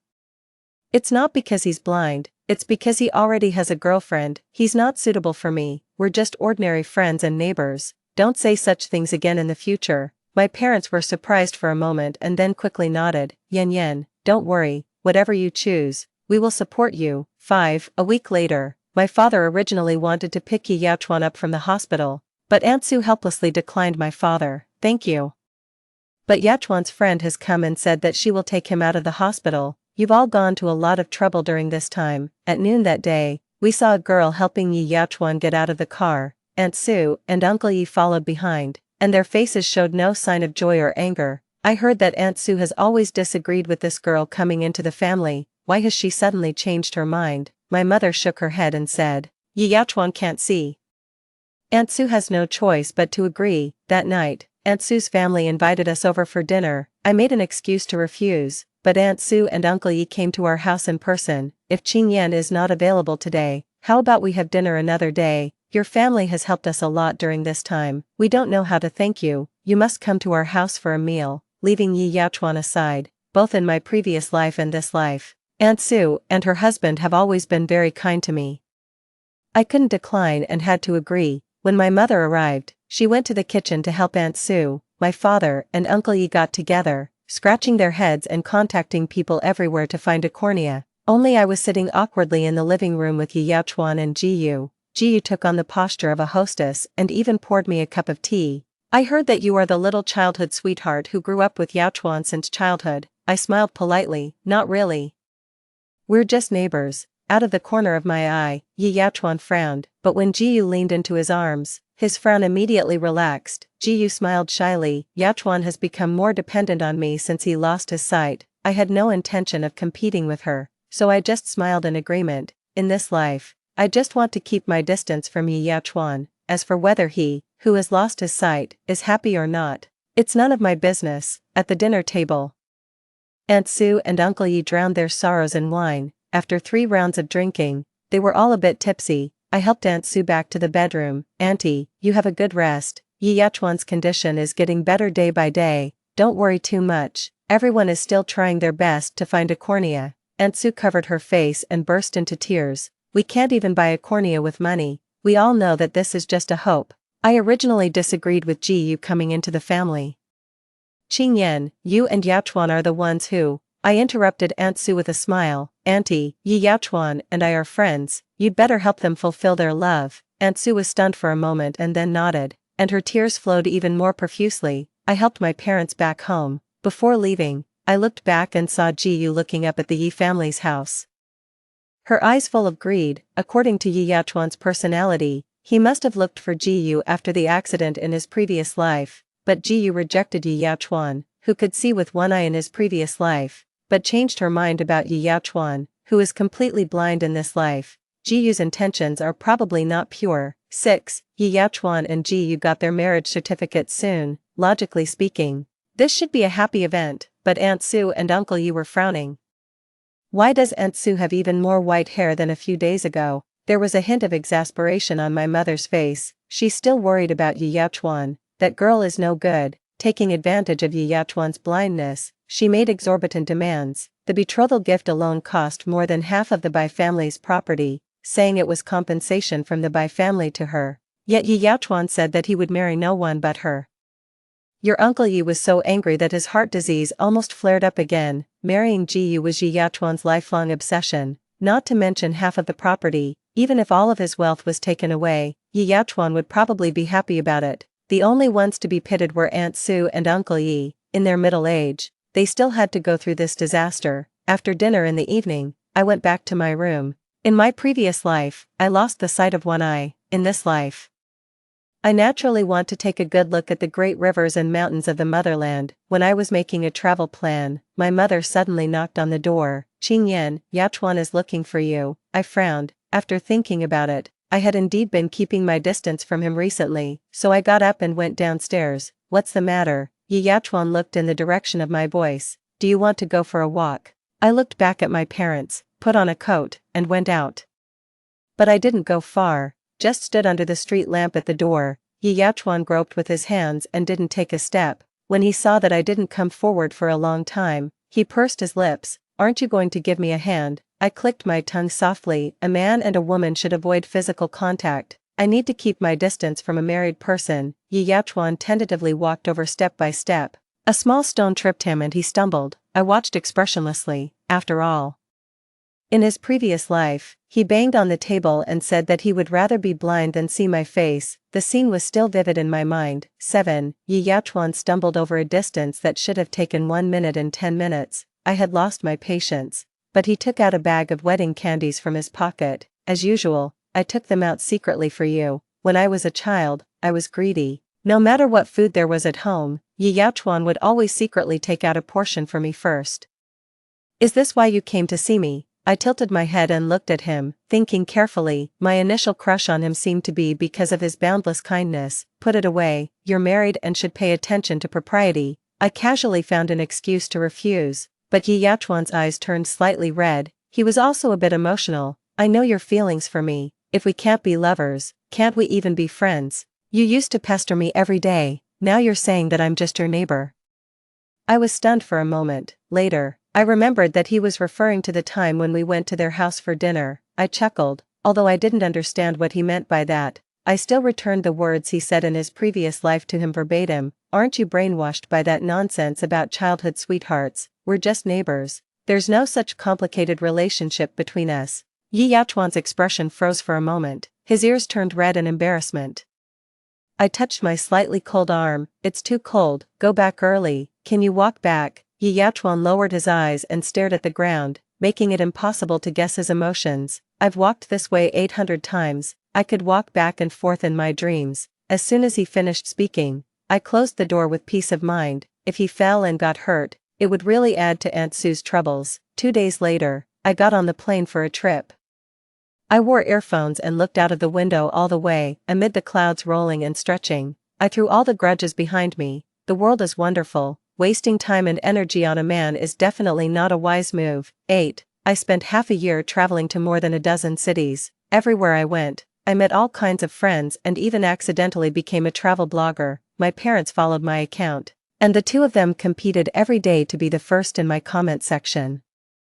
But soon I noticed a strange private account. It would come to my comment section every day to make sarcastic remarks. A girl should stay at home and take care of her husband and children. What does it look like to show her face outside every day? No manners. Who knows where your money comes from? I asked a friend to track down this account. When I found out that it was Gu, I laughed. When chatting with my parents in the evening, I probed subtly. Yi Yachuan and Gu have already got their marriage certificate. Why haven't they held a wedding yet? When it came to them, my mother seemed to have opened a chatterbox. Yachuan always wanted to hold a wedding, but Gu disagreed. She said that it was embarrassing for her to have a blind husband, and Su comes to pour out her grievances to me every day, that Gu is not as kind as she was before marriage at all. She has embezzled more than half of the Bai family's property. 2 months after marriage, she started to act like a tyrant over Yi Yachuan. Aunt Su has seen her ask Yachuan to pour her foot washing water more than once. This wouldn't be a big deal originally, but Yachuan can't see the way. Once the old couple heard a banging sound in the middle of the night. When they came out to check, they found that Yachuan had rolled down from the second floor and was covered in foot washing water. Isn't this bullying? I listened intently and couldn't help but think of my previous life. 3 years after donating the cornea, my right eyeball started to atrophy, so every time Yi Yachuan went to a gathering with his friends, he refused to take me out. Once I tentatively suggested going with him, and Yi Yachuan refused without even thinking. Later, when he was annoyed by my pestering, he directly dragged me in front of the mirror. He blurted out, "Look at your own eyes, isn't the atrophied eyeball scary?" At that moment, surprise, inferiority, and disbelief all flooded into my mind. Wasn't I like this to let him see the light again? But Yi Yachuan didn't even give me a chance to refute and slammed the door and went out. Later, I overheard him talking on the phone with a friend and found out that he thought we were bound together in this life because of various ties. Just like now, Gu is certain that without her, Yi Yachuan won't be wanted by anyone else, so she can treat him however she wants. It can be considered that the wheel of fortune has turned. 9. It was 3 months later when I went home again. I brought some local specialties from other places. My mother felt sorry for Aunt Su and gave half of them to her after lunch, but unexpectedly, 10 minutes later, my mother came back with a look of anger, and Aunt Su followed behind with red eyes. The originally well-packaged specialties were also damaged. What's going on? My mother was very angry. It's not like we married a daughter-in-law, it's like we married a Tyrannosaurus Rex. That Gu threw out all the things you bought. Not only did she make sarcastic remarks about you, but she also said that Aunt Su was turning her elbow outwards and was muddle-headed. It's only been a short time since they got married. In the future, she'll probably ride on the elders' necks and act arrogantly. Aunt Su took my hand. She had lost a lot of weight in a few months. If that incident hadn't happened, Bai and I would never have let this woman into the family. Auntie has heard Gu talking on the phone with a man in the middle of the night more than once, but I can't say anything. I can only pretend not to know. I poured Aunt Su a glass of water. I won't get involved in their family affairs. But I still have some old scores to settle with Gu, so I went straight next door. When Gu opened the door, she let out a disdainful "Yo, the travel blogger is back. What? Are you here to fight for our family? You like to meddle in other people's business so much. Why don't you take the position of the Bai family's daughter-in-law?" I sneered and directly pulled up her account. You thought you couldn't be found with a private account. For the past few months, you've been making malicious slander and leading the rhythm under my videos. The number of likes has accumulated up to 30,000. Do you know what the crime of slander is? A trace of uneasiness flashed across Gu's face, but it disappeared in an instant. If you say so, then it is. Do you have any evidence? I can even find out your IP. Do you think the police can't? Gu curled her lips in disdain. Can't I just delete it? It's too late. I've already preserved the evidence. Even if you delete it now, it won't be of any use. Only then did a trace of imperceptible panic flash across Gu's eyes, but she couldn't argue with me and turned around to call Yi Yachuan out. 10. Yi Yachuan couldn't see, and Gu didn't even bother to hide the look of disgust on her face. Honey, what should I do? Your little childhood sweetheart is bullying me. Yi Yachuan gently frowned and then started reaching out his hands to grope around. Is Qingyan back? Gu's face immediately darkened. Yi Yachuan, why is your first reaction not to defend me? After getting married, you don't love me anymore, do you? Yi Yachuan paused. Just as he was about to speak, Gu drove him into the room. I watched coldly. Sure enough, men have a masochistic nature. In my previous life, Yi Yachuan married me, but he never said a word in my defense. Gu's face was a bit distorted. See, men don't cherish what they have once they get it. What's the difference between having such a man and not having one? Yi Yachuan should be grateful that I haven't run away. I looked at her leisurely and asked the doubt in my heart. But why do you come to my place to show off? Yi Yachuan loves you to the core. Ji Yu's hand holding the door frame suddenly tightened, and she unconsciously gritted her teeth when she spoke. She lowered her voice. What's the use of his love? Isn't he still dependent on me for everything from eating and drinking to going to the toilet? Marrying him is like finding a son for myself. Otherwise, why do you think the Bai family is willing to give me so much money? Even you, who were his childhood sweetheart, have left. Who else would want him? I'm just angry. Why should I be like a housekeeper at home while you can live a colorful life outside? If it weren't for my poor background, I wouldn't earn this humiliating money.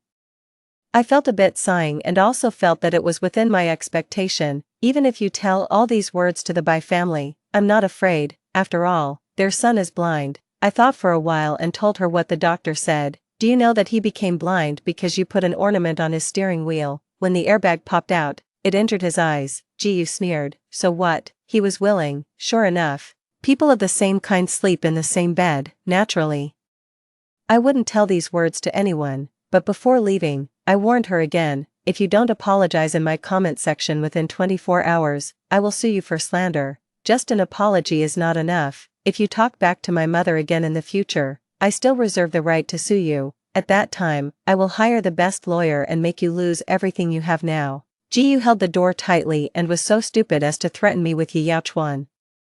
Yi Yachuan will be useless without me. I curled my lips and smiled. What does that have to do with me? 11. Ji Yu still couldn't bear to lose everything she had now and obediently apologized on social media in the evening. When she accidentally met my parents on the road, she also knew to greet them politely. Aunt Sue and Uncle Yi couldn't stand this kind of life, so they simply bought another house near their home and moved out. Being a travel blogger made me a freelancer. I went out to play with my friends every day and didn't come back until evening. My friends said I had changed. You used to be an introvert. Now why are you even more restless at home than I, an extrovert? I smiled but didn't answer. Probably because in my previous life, I was so afraid of staying at home after losing one eye. This time, I naturally want to make up for it all. Without Yi Yachuan, my life seems to be getting more and more colorful. But when I came home this evening, I met Yi Yachuan on the bench in front of my house. He had lost a lot of weight and was sitting there blankly, like a sculpture under the street lamp. He didn't look up slowly until he heard me say goodbye to my friend. Is Qingyan back? I frowned and walked towards him. What are you doing here? Yi Yachuan tightly held his cane. It wasn't until I was almost out of patience that he took out a jewelry box from his pocket. He opened it carefully. And then I saw that there was a jade bracelet of excellent quality inside. Qingyan, this is for you. I chuckled. This jade bracelet was the family heirloom of the Yi family. In my previous life, I never received it until the day I died, but in this life, Yi Yachuan took the initiative to bring it over. This should be given to your wife. I won't accept it. When Ji Yu was mentioned, Yi Yachuan's emotions suddenly became a bit agitated. Don't mention her. If it weren't for her, how could my eyes have become like this? These words sounded really familiar. In my previous life, he seemed to have said the same thing to me. Look, no matter how they choose, men can always shift the blame onto others and always see themselves as the most innocent. Remembering what happened in my previous life, I really didn't have a good attitude towards Yi Yachuan. What exactly do you want to say? Yi Yachuan looked extremely dejected. After a while, he opened his mouth. Qingyan, I regret it. Obviously, we were childhood sweethearts, so why did I fall for that Ji Yu? I've always known your feelings for me. I know I was wrong. I was about to interrupt him when I saw him raise his head full of anticipation. Qingyan, are you willing to save me? I really can't stand this world full of darkness anymore. I was shocked and couldn't help but sneer without any concealment. Are you crazy? Who do you think you are? Why should I save you? 12. Yi Yachuan slowly stood up, and 2 lines of tears even flowed from his eyes. I looked at him coldly and became more and more disgusted with him. If he doesn't get it, he has the nerve to ask for it. I must have been out of my mind in my previous life to have a crush on him. I turned around and wanted to leave, but then I suddenly heard him say a bit excitedly, you will save me. You were originally going to give me a cornea. I paused and turned around in surprise to look at the man under the street lamp. So, Yi Yachuan had also been reborn. He took 2 steps forward and begged humbly, please save me one more time. Weren't you willing to give me a cornea? Why are you not willing now? Qingyan, as long as you're willing to save me, I'll divorce Ji Yu immediately and be with you. Okay, We'll be very happy in the future, I'll love you for the rest of my life. I sneered, and then dislike my atrophied eyeball and think it's embarrassing to take me out. Yi Yachuan was stunned for a moment and didn't react for a while. He mumbled, "What?" I helped him recall word by word. "Do you remember how you asked the AI questions? How can I make someone's cornea fall off? Help me design a perfect car accident. Can a person who died of carbon monoxide poisoning still donate their corneas?" Yi Yachuan. "Didn't you say that you would rather be blind for the rest of your life than see me, in this life, as you wished? You should be happy." Yi Yachuan froze in place, and the whole person was like being struck by lightning and couldn't say a word. I turned around and went home, leaving him apologizing bitterly behind me without stopping. When I closed the door, I could still hear the sound of Yi Yachuan falling. I didn't look back. In this life, I don't want to see him either. I don't know if it was because those words were returned to him verbatim, but I slept extremely soundly that night. But I never expected that the next day, I was woken up by the sound of police sirens and Aunt Sue's crying. 13. Both Yi Yachuan and Ji Yu were dead. When Aunt Sue went to deliver them breakfast, as soon as she opened the door, she smelled a pungent smell of blood. When she took a closer look, she found that Ji Yu was lying on the stairs covered in blood. And the carpet on the stairs was dyed red. She had her throat slit. Yi Yachuan was also lying on the bed covered in blood, but he was inexplicably peaceful. When he was discovered, the corners of his mouth were even raised. However, besides the wound on his neck, there were 7 or 8 stabbing marks of different sizes on his upper body. Aunt Sue and Uncle Yi were crying uncontrollably. They fainted several times before barely managing to go to the police station to make a statement. "Officer, my son was obviously murdered." The police took out 2 mobile phones with a solemn expression. "They were picked up on the grass behind your house. After verification, they are exactly Yi Yachuan's and Ji Yu's. We found a recording suspected to be a suicide note in Yi Yachuan's mobile phone. Listen to it." Yi Yachuan's hoarse voice slowly sounded, "Dad, Mom, I'm sorry. Forgive me for having to say goodbye to you in this way. I have no face to face you. Ji Yu cheated.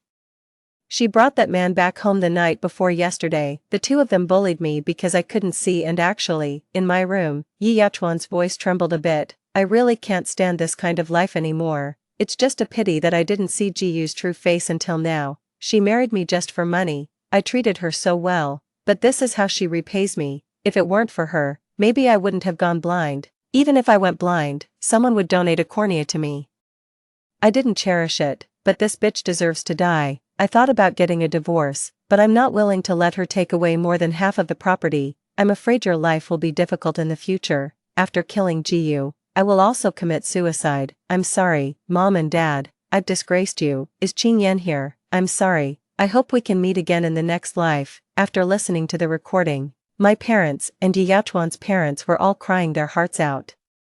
The police also looked compassionate. After the forensic autopsy, it was judged that the wounds on Yi Yachuan's body should have been caused by Ji Yu's counterattack after she was injured. Ji Yu should have climbed to the stairs when she found that her mobile phone was missing and wanted to escape to find someone to save her life, but in the end, she bled to death. I lowered my eyes, feeling mixed emotions in my heart. Aunt Sue and Uncle Yi were the most pitiful people. As for Yi Yachuan, he said he hoped we could meet again in this life, but I hope we will never meet again in this and all future lives. 14. After dealing with Yi Yachuan's aftermath, Aunt Sue and her husband completely collapsed. Both of them had white hair overnight. My mother couldn't bear to see this and took care of them personally every day. Even with a nurse, she still wasn't at ease. When Aunt Sue's health improved a bit, I also went to see her. When she saw me, her eyes filled with tears.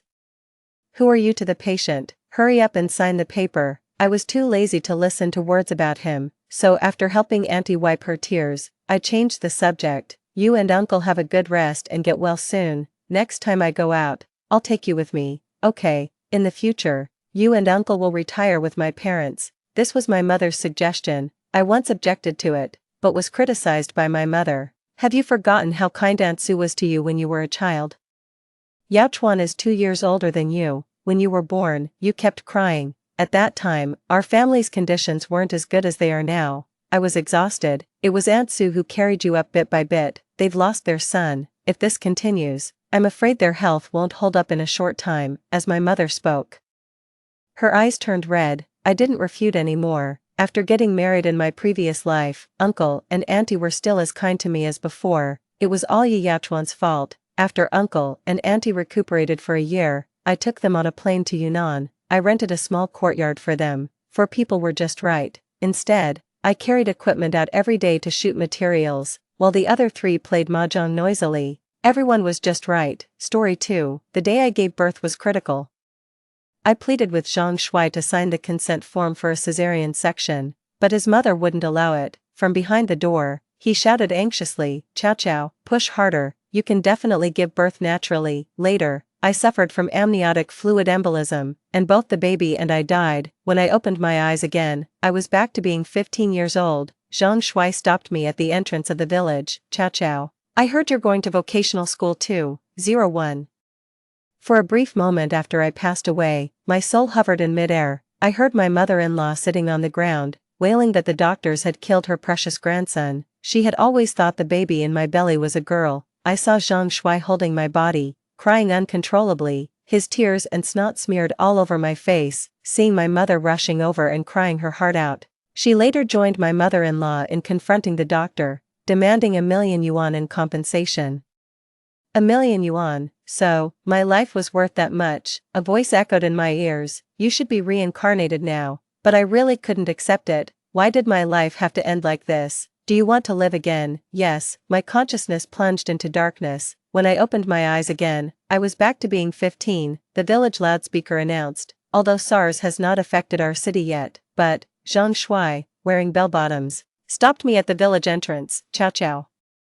I heard you're also going to vocational school." His young, naive face startled me. I turned and ran towards home. After a few steps, I turned back and slapped him. "To hell with your mama's boy." He was stunned by the slap. It took him a moment to chase after me and shout, "Song chow chow, why did you hit me? What does mama's boy mean?" I ran towards the direction of the setting sun. All the way home, the courtyard was lively. A city-dwelling aunt who had graduated from vocational school early and got a job at a state-owned enterprise had returned. She had married a colleague and was allocated a house, thus becoming a city resident. She was the most successful in our family and had a lot of influence. At that moment, she was giving her opinions. Although Chow Chow got into the top high school, her scores were the lowest. Girls lack explosive power. She'll fall even further behind in high school. The university entrance rate from that school has declined. If she doesn't get into university, all her studies would be in vain. It's better to go to vocational school. She could start working in 2 years and help with her brother's tuition fees, making things easier for you both. At that time, my parents believed her. Seeing her about to continue, I interrupted loudly, "Dad, Mom, I want to go to high school." My aunt kept talking, but I responded directly, "Aunt, don't worry. We won't ask you for money, not that you would lend it anyway." She left in a huff. As night fell, the courtyard darkened. Dad scolded me, "Show some respect. How do you speak to your elders?" I repeated, "Dad, Mom, I want to go to high school." I knew this was a time full of opportunities, but seizing those opportunities also required a stepping stone. A university degree was that stepping stone. Mom turned on the light in the main room. The 5-watt bulb was only slightly brighter than a kerosene lamp. Dad smoked his water pipe vigorously, and Mom sighed deeply. "Chow chow, high school costs 1,800 per semester, and your dad and I don't have the money. The rice isn't selling well now, and 2 of our pigs have died. Your dad and I aren't capable enough, and your brother also needs money for school." In my past life, it was the same story, back when I was young and naive, with a tender heart and little worldly experience. I ended up compromising and enrolled in a vocational school. It was there I discovered many of my classmates only scored half of what I had on the middle school exams. Later, when my younger brother was to take the same exams, my parents scraped together money from everywhere, paying a sponsorship fee of 5,000 yuan to send him to a top school. At that moment, my world collapsed. Life seemed to follow a pattern. One wrong step led to another. I insisted, I must attend high school.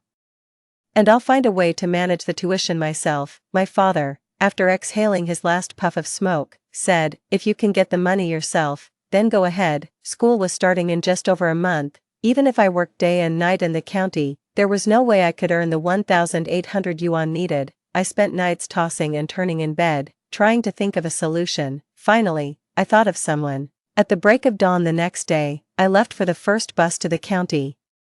Everyone woke early during the hot summer days. I ran into Aunt Zhang, who had been my mother-in-law in a past life. she greeted me with a big smile, offering, "Chaoyang, heading out so early, haven't had breakfast, right? I boiled some eggs, take two." I felt a chill go through me, mixed with anger and fear. Before my marriage to Zhang Shuai, she treated me wonderfully, only after did I realize her duplicity. Especially as years passed and I hadn't had a child, her demeanor grew harsher.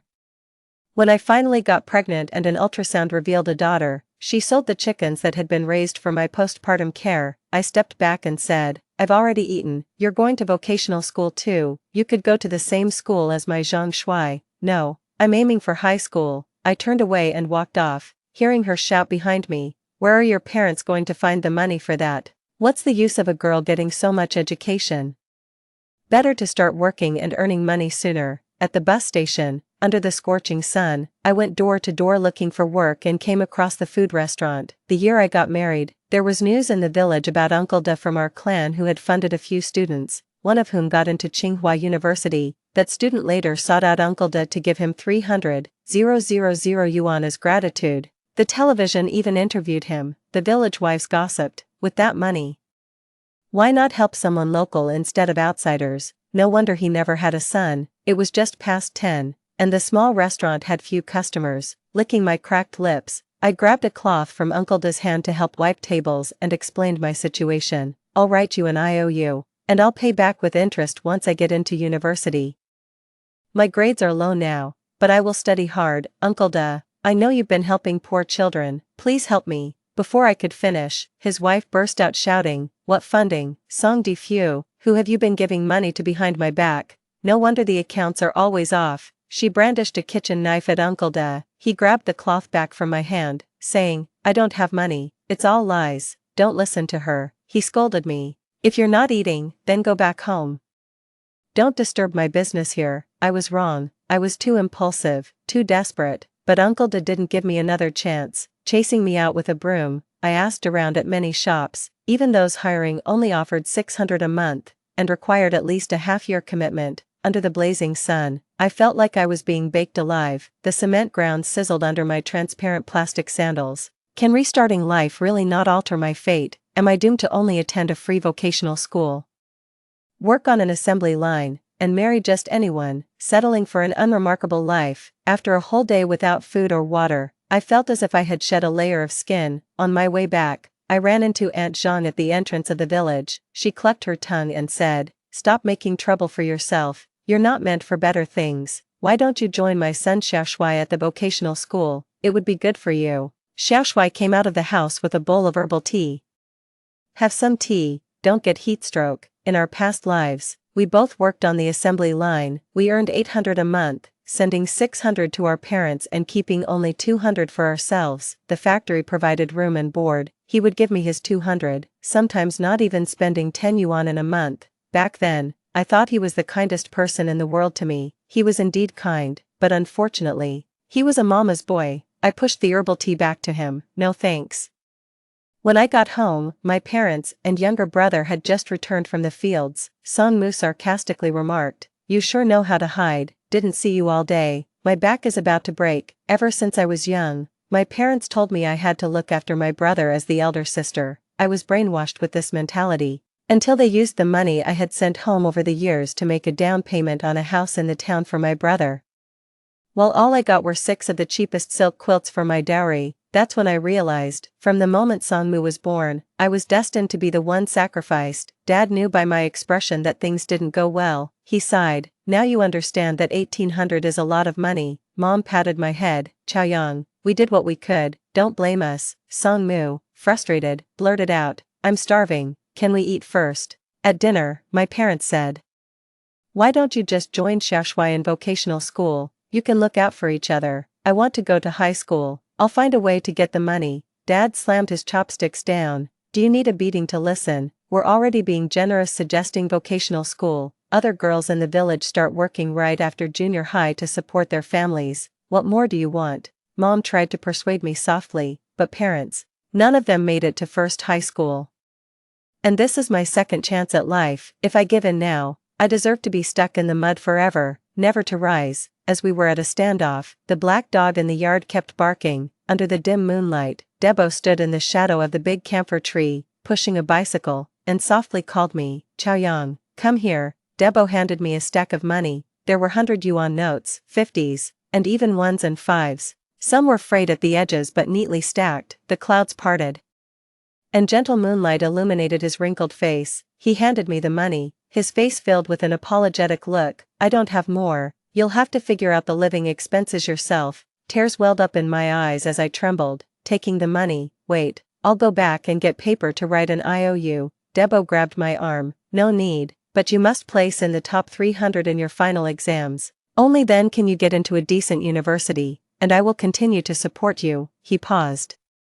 My funds are limited. I only hope to help those who truly deserve it. Debo even refused to come in for a drink of water. He instructed me, don't let anyone know I'm paying your tuition. I understand. Laughter without malice, criticism without hatred. People in the countryside sometimes have a more straightforward and vicious way of expressing themselves. Debo hurried away on his bicycle, cloaked in moonlight. During the summer vacation, I collected cicada shells, searched for river snails, caught crayfish, and used a net to catch wild fish and shrimp when the water levels rose. All these things could be exchanged for money. Before the start of the school term, I quietly gave Debo a large bag of dried shrimp, including the 100 yuan my mother gave me. I only had 300 yuan in total. Even if I ate steamed buns every day, it wouldn't last a semester. Fortunately, I was quick-witted and went to see the principal on the first day of registration. I explained my situation and repeatedly expressed my determination to study hard and find a part-time job at the school. He really was a good teacher. After reviewing my grades and thinking it over, he allowed me to clean and organize the library twice a week, and he gave me meal tickets worth 150 yuan a month. Back then, a meat dish in the cafeteria started at 2 yuan, while a vegetable dish was only 1 yuan.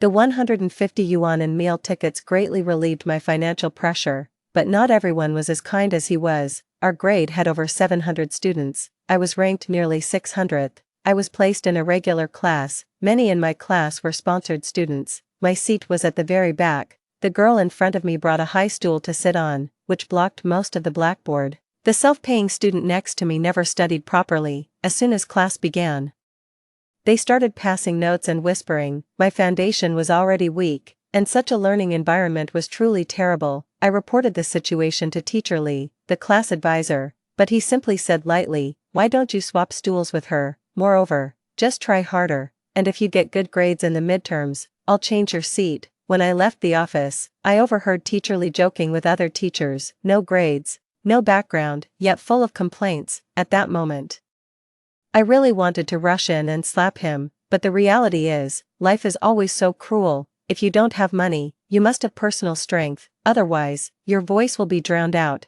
and your needs will be ignored. The kindness of Debo and the principal was a rare virtue. Teacher Lee's opportunism represented the harsh reality. I was determined to do everything in my power to change my fate. I didn't want to just hastily marry and end up in a tragic situation. During the break, I made small cards with English words and stuck them in my palm, so I could memorize about 10 words while exercising. During lunch break, while others were playing around, I stuffed cotton in my ears and focused on solving problems. After lights out, the lights in the residential building across from the dormitory would turn on, and I would stand by the corridor window, using the faint light to preview the content of the next day's lessons. Today, as I was helping in the library, a tall, thin boy came over with a flushed face. He asked the librarian on duty, Mr. Wang, if he needed a part-time worker. Mr. Wang pointed at me and said, "You're too late." The boy glanced at me and left disappointed. As Mr. Wang put books back on the shelf, he whispered to me, "That boy, Zhang Jia, is ranked first in your grades entry year. And I've heard his family's financial situation isn't good either." Zhang Jia, it was him, the boy Debo had sponsored, who got into Tsinghua University. That evening, when I went to the cafeteria for dinner, I ran into him again. His food tray only had a serving of shredded potatoes and 4 liang of rice. After dinner, I chatted with the cafeteria's auntie, then I went to find Zhang Jia and got straight to the point. "I just asked the cafeteria owner, and she's hiring part-timers. You can help out for half an hour at lunch and dinner, get meals covered, and earn 100 yuan a month. Do you want to give it a try?" Zhang Jia's gaunt hands clenched into fists, his face flushed red. "Do I have to stand in front to serve the food? After all, He's just a 15 or 16-year-old kid, too proud to let his guard down. I sighed softly. Well then, how about this? I'll talk to Teacher Wang at the library and see if I can get you transferred there. He froze.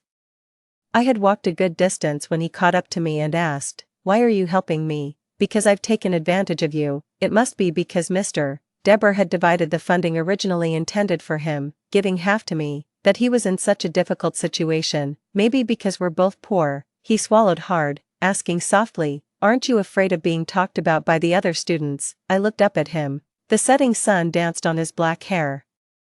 His youthful face colored with embarrassment and confusion. I said slowly, "What's truly frightening isn't poverty, but the inferiority and cowardice that grow from it, the sensitivity and shallowness. Because of poverty, we hesitate and fear failure, not daring to strive hard, and ultimately miss opportunities. Why fear others' strange looks when you can earn money through your own labor? If you were the son of the cafeteria owner, and you stood there helping serve food to your classmates, would you be afraid of their gossip?" Zhang Jia's pupils quivered, the veins on the back of his hand slightly raised. He whispered, "Before junior high, my family was well off. I laughed. He stared wide-eyed. "What are you laughing at?" "Laughing that even the top students aren't perfect." I reached out my hand to him. "Nice to meet you, the ordinary top student. My name is Song Chao Chao." His damp palm met mine.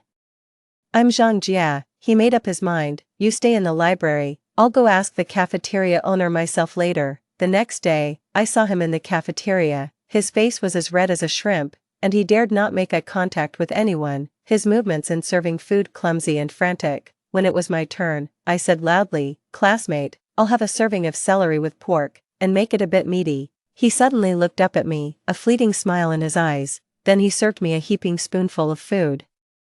"You see, there's someone in the cafeteria, quite refreshing." Of course, I had other reasons for helping him. The academic atmosphere and performance in the parallel class were far inferior to those in the key class. Even the teachers weren't as dedicated. I needed someone to guide me, and others didn't have the patience. But Zhang Jia did. Whenever I asked him about a problem, he'd help me solve it, over and over. Until I understood, my midterm grades were disappointing.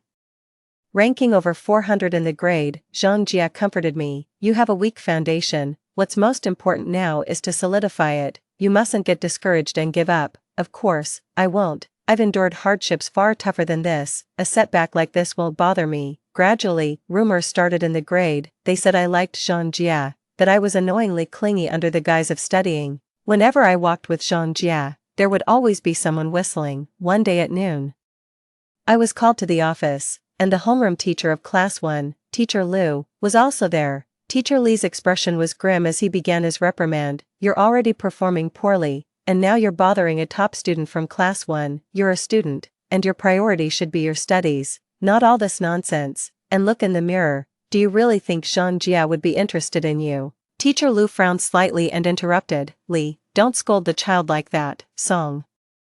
I'm not here today to reprimand you, but just to remind you that your studies should be your top priority." I patiently explained. I was just asking him for help with a question. I didn't have any ulterior motives. "Mr. Li slammed the desk, still arguing back. "If you have difficulties, why don't you ask your teachers?" I confronted him. "But every time I ask you, you dismiss me in a few words. You don't really intend to teach me properly." Mr. Li became furious and raised his hand to hit me.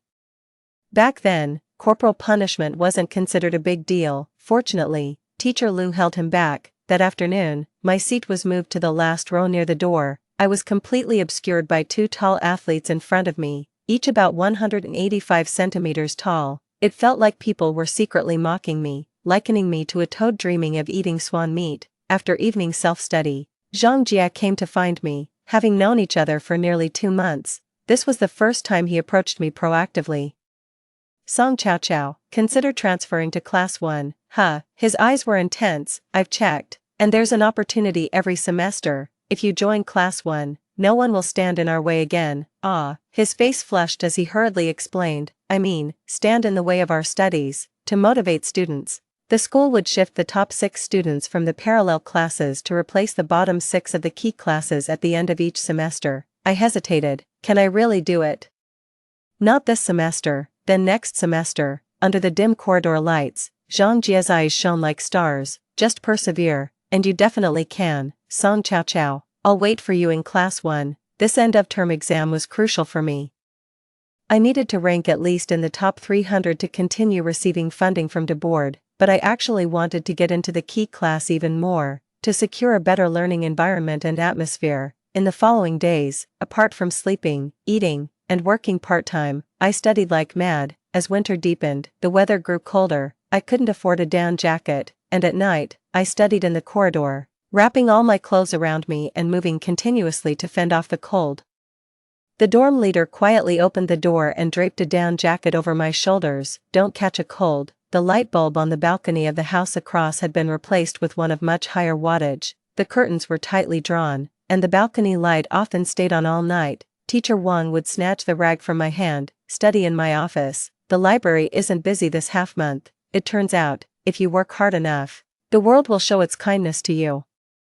It was especially cold during the 2 days of the final exams. The school, mercifully, turned on the heating, which had always been just for show before. I was sweating profusely under too many layers. With the doors and windows of the classroom closed, my head felt foggy, and my hands and feet, affected by chilblains, itched unbearably as they warmed up. I kept telling myself, Song Chao, you must stay alert. The results would only be released a week later.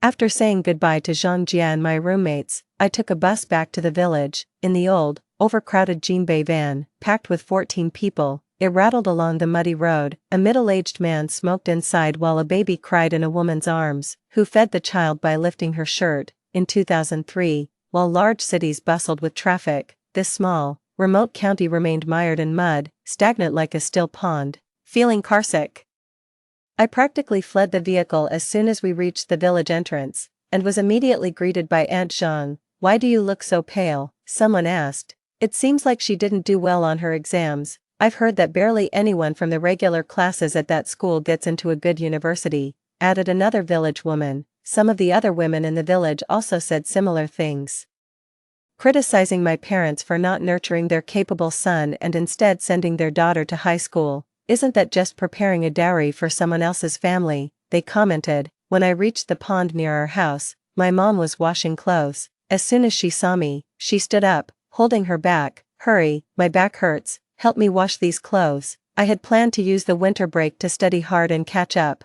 but there was always endless chores to do at home, washing clothes, cooking, feeding the chickens and pigs, and tending to the fields. Only at night would I find some time, and even then, my mom complained about the electricity wasted by leaving the light on to read. Meanwhile, Song Mumming would ride his bike around the village every day, not having to lift a finger. Whenever I complained, my mom would defend him. He's a boy, he can't be bothered with these trivial tasks. Song Mumming would roll his eyes at me. These are women's tasks.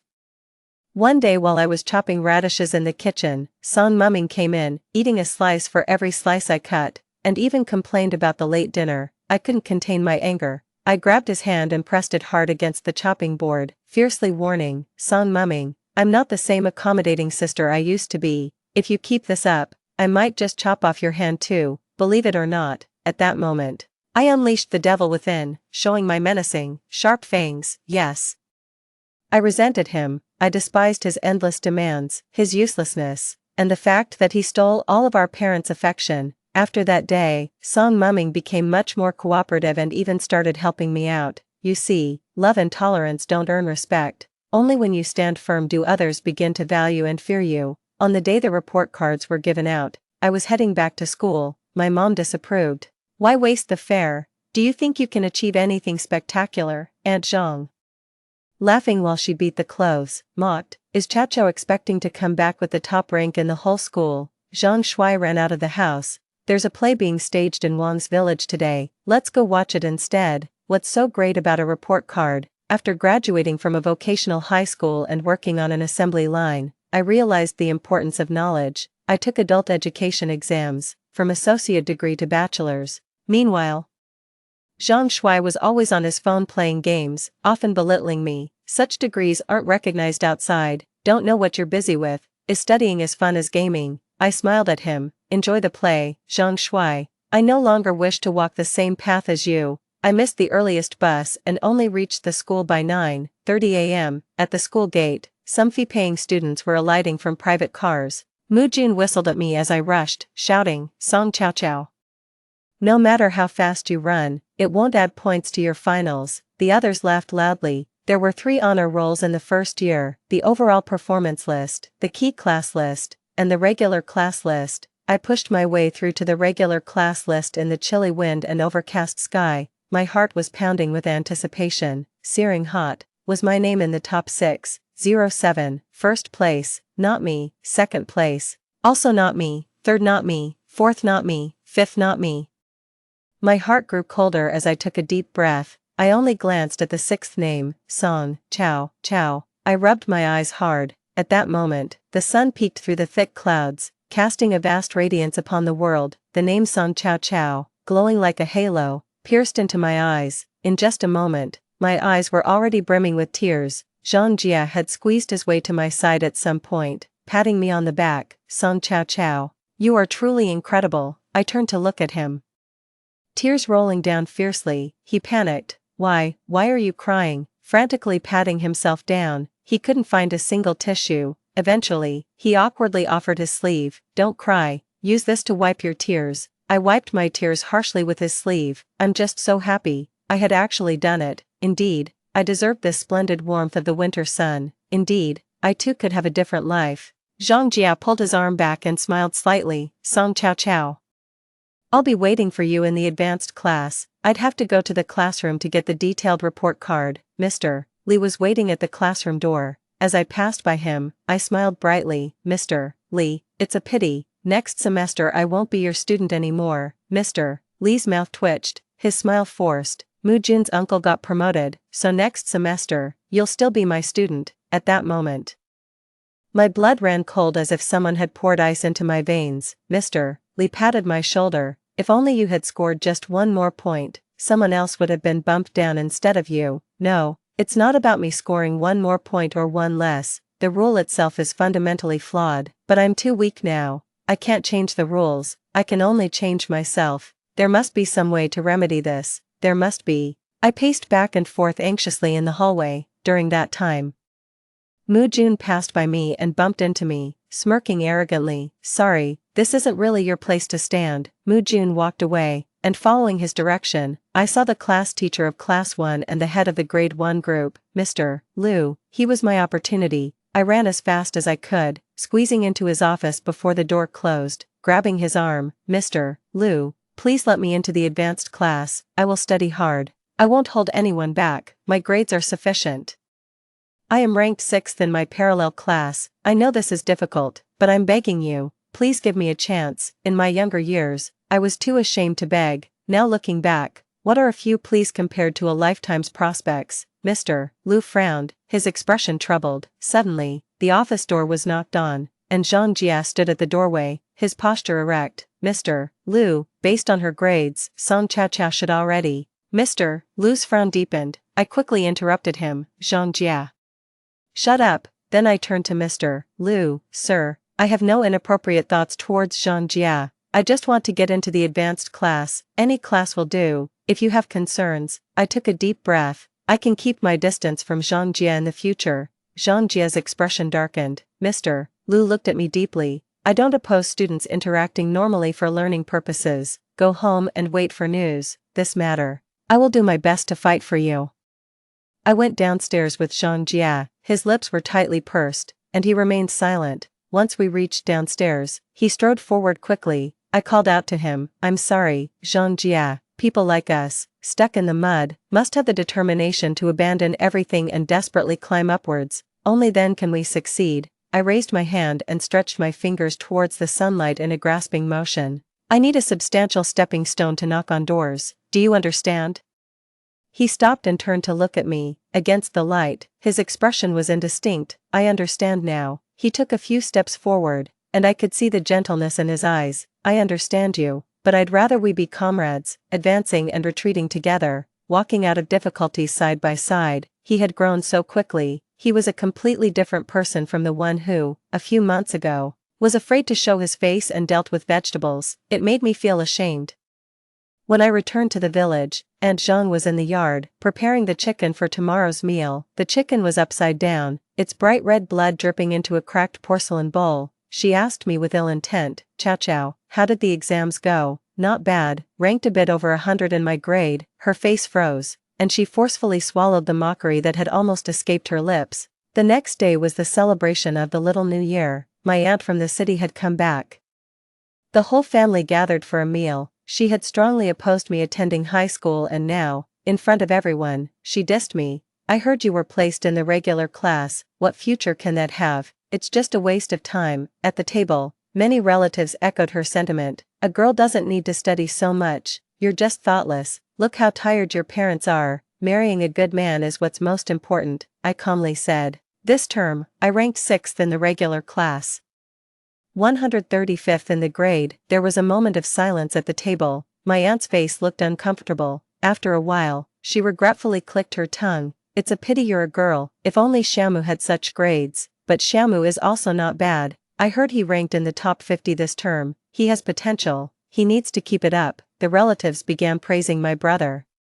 Do they really not realize the difference between being in the top 100 at a central school and being in the top 50 at a rural middle school? Of course, they do, but in their eyes, girls are insignificant. The hope of the family must rest on the boys. My aunt glanced at me and said, one final exam doesn't prove anything. You still need to get into the key class to have any hope. Just then, my dad's pager rang. He's not used to holding it to his ear and always uses speakerphone. On the other end, Teacher Lu's gentle voice came through. Is this the parent of Song Chow Chow? I'm calling to tell you that your daughter can join Class 1 next term. Song Chow Chow is intelligent, sensible, and ambitious. You're very fortunate to have such a daughter. I don't know how much effort he made, how much he struggled to achieve this result. I grabbed the phone, choked up, and said thank you. Teacher Lu chuckled. You deserve it. Have a good new year. After hanging up, the table fell silent. My aunt seemed to be grinding her teeth, her smile stiff as she said, you're really lucky. I am lucky, but my good fortune was all fought for by myself. Although most of the relatives did not think highly of me, there were still those who clapped for me. It was Uncle Da. He also returned to the countryside on the 28th of the lunar month. After all, this place was his route. He always comes back for the new year. On the first day of the lunar new year, I visited his house to offer my greetings. Taking advantage of the moment when his wife went to pour tea, he patted my shoulder with relief. I heard you got into the top class. That's really good. He discreetly slipped a stack of money into my hand. Keep this quickly. It's for next semester's tuition. The extra is your New Year's money. By the end of your first year in high school, you should aim to be in the top 100 of your grade. His wife doesn't really like me, or rather, she doesn't seem to like anyone from this village equally. Due to health reasons, she couldn't have more children after their daughter, and many people behind her back criticized her for being a hen that doesn't lay eggs. Some even encouraged her husband to divorce her and remarry someone who could continue the family line. Despite the fact that her husband's small restaurant was doing well, the villagers still talked. What's the use of making so much money when you don't have a son? Are you going to spend it all on your grandchildren? She brought me a cup of ginger salt bean tea. It was very salty. Knowing the situation well, I took a couple of sips and quickly got up to leave. When I counted at home, he had given me 2,100. He even included 300 as New Year's money, in his small shop. A dish of chili fried meat over rice sells for just 5 yuan, 2,100. I wondered how many dishes he had to sell to earn that. During the New Year period, I wasn't idle either. I dug up many winter bamboo shoots on the mountain. Before he returned to the city, I took a sack of them to him. After delivering them, I ran off, but his wife chased after me and handed me 50 yuan. I'm not taking these for free. Use this to buy some new clothes. A significant event occurred this new year. A female university graduate from the village next door had taken out a loan to buy a house in the provincial capital a few years after graduating, and had moved her parents there as well. She even managed to get her younger brother into a school in the city. This caused quite a stir in the countryside. It turned out that doing well in school could have such great benefits. School started on the 12th day of the first lunar month. The night before, my father gave me 100 yuan. From now on, we'll give you 100 yuan each month for living expenses. You'll have to figure out the rest on your own. I was a bit moved at the moment, but then he added, study hard, get into a good university, and later on, help support the family and your brother. My heart instantly cooled again. The next day, I went to class 10 to collect my books and belongings. The self-paying students were all there. They no longer whistled at me, just watched as I packed up. I sorted everything into a supermarket plastic bag and then, smiling, waved goodbye to them. See you. When I got to class 1, I discovered that Moo Jun was also there. Thinking back and forth, I roughly understood the situation. As the grade leader, Teacher Lu could have placed Moo Jun, who was lagging behind, into another class, but to pull me up as well, he had to compromise and bring Moo Jun along to class 1. Zhang Jia was sitting in the best spot in the center of the classroom, seeing me. His eyes curved into a smile, and he gave me a shallow nod. I smiled back and waved at him as a greeting. Halfway through my wave, I heard Moo Jun's sneer, "You really are persistent, thinking that being in class 1 will change anything. Even if you get into university, you'll still end up working for people like me." I withdrew my hand calmly and replied, "I know, but there's always a chance if you try, Moo Jun. Class will always exist, but you won't necessarily always be on top." Zhang Jia can memorize most of the content after reading it just 2 or 3 times, but I need to go over it 10 times. He can solve a problem in a few minutes, whereas I barely understand it even after he explains it to me 3 times. Studying is like climbing a mountain. It's not hard to climb from the foot of the mountain to halfway up, but climbing from halfway to the top, each step widens the gap between climbers. I gave it my all, relentlessly, and by the end of the first term in senior high, I ranked 95th in my grade, barely squeezing into the top 100. That was already quite an achievement, based on previous year's admission rates. If I could maintain my performance, getting into a top university wouldn't be a problem. Zhang Jia and I became desk mates. Initially, all the teachers paid extra attention to us. Ultimately, they were afraid I might negatively influence him. Later, when they realized we were just a study group encouraging each other, they left us to our own devices. Zhang Jia probably received around 20 love letters a week. Once, looking at those envelopes, I felt a bit jealous. This is the treatment for the top student of the grade. Only those who shine like you have a youthful life. For someone ordinary like me, even if I started over, there would be no love. He threw all those letters into the trash can, looked at me intently, and said word by word, "This is not the youth I want. What do you want then?" Unwavering goals, relentless effort, never giving up. He smiled at me. "That's what I want. That's how it should be." By the end of the first term of my second year in senior high, I ranked 65th in my grade. By the end of the second term, I was 49th. For the first time, I made it into the top 50. After the report cards were released, Mr. Lu called me to his office. "Song Chao Chao, you must keep this up. This 1 year, no matter how tough or tiring, with your current grades, getting into a top 985 university is definitely within reach." Zhang Jia was still the top student in our grade. He looked at my report card and was genuinely happy for me. "Song Chao Chao, you are really amazing." I went to the diner to share the good news with him. During the peak of summer, the kitchen was sweltering and filled with oily smoke. The strong smell of chili was so intense that it made his eyes red. Good, you're really doing well." I helped serve the dishes to the customers. And when I returned to the kitchen, I found him counting money with his saliva. "In your senior year, focus on your studies. No need to work part-time. I'll give you 250 yuan a month for living expenses. It should be enough." "No need. I'm already grateful that you're paying for my tuition." "Listen to me. If you're really grateful, getting into a good university is better than anything." His eyes were red. "When my daughter wanted to go to high school, I was poor and short-sighted and made her work in Guangdong. She still resents us to this day. Take it, child." He handed me a stack of neatly arranged bills. Just then, the greasy curtain was lifted, and the auntie came in with 2 newly sharpened shiny kitchen knives. In that moment, all the hairs on my body stood on end. Debo was even more nervous, his hands trembling. The auntie looked coldly at me, then at Debo, and snorted heavily. "What are you staring at? Didn't you hear the customers outside rushing for their orders?" She snatched the money from Debo's hands and stuffed it into my pocket. Holding the 2 kitchen knives, she said to me, "If you don't get into a good university, I'll chop you up and stir-fry you with chili." I was too shocked to speak. The auntie impatiently said, Get out. The kitchen is too small for so many people." I took the money and went home. The atmosphere at home was gloomy.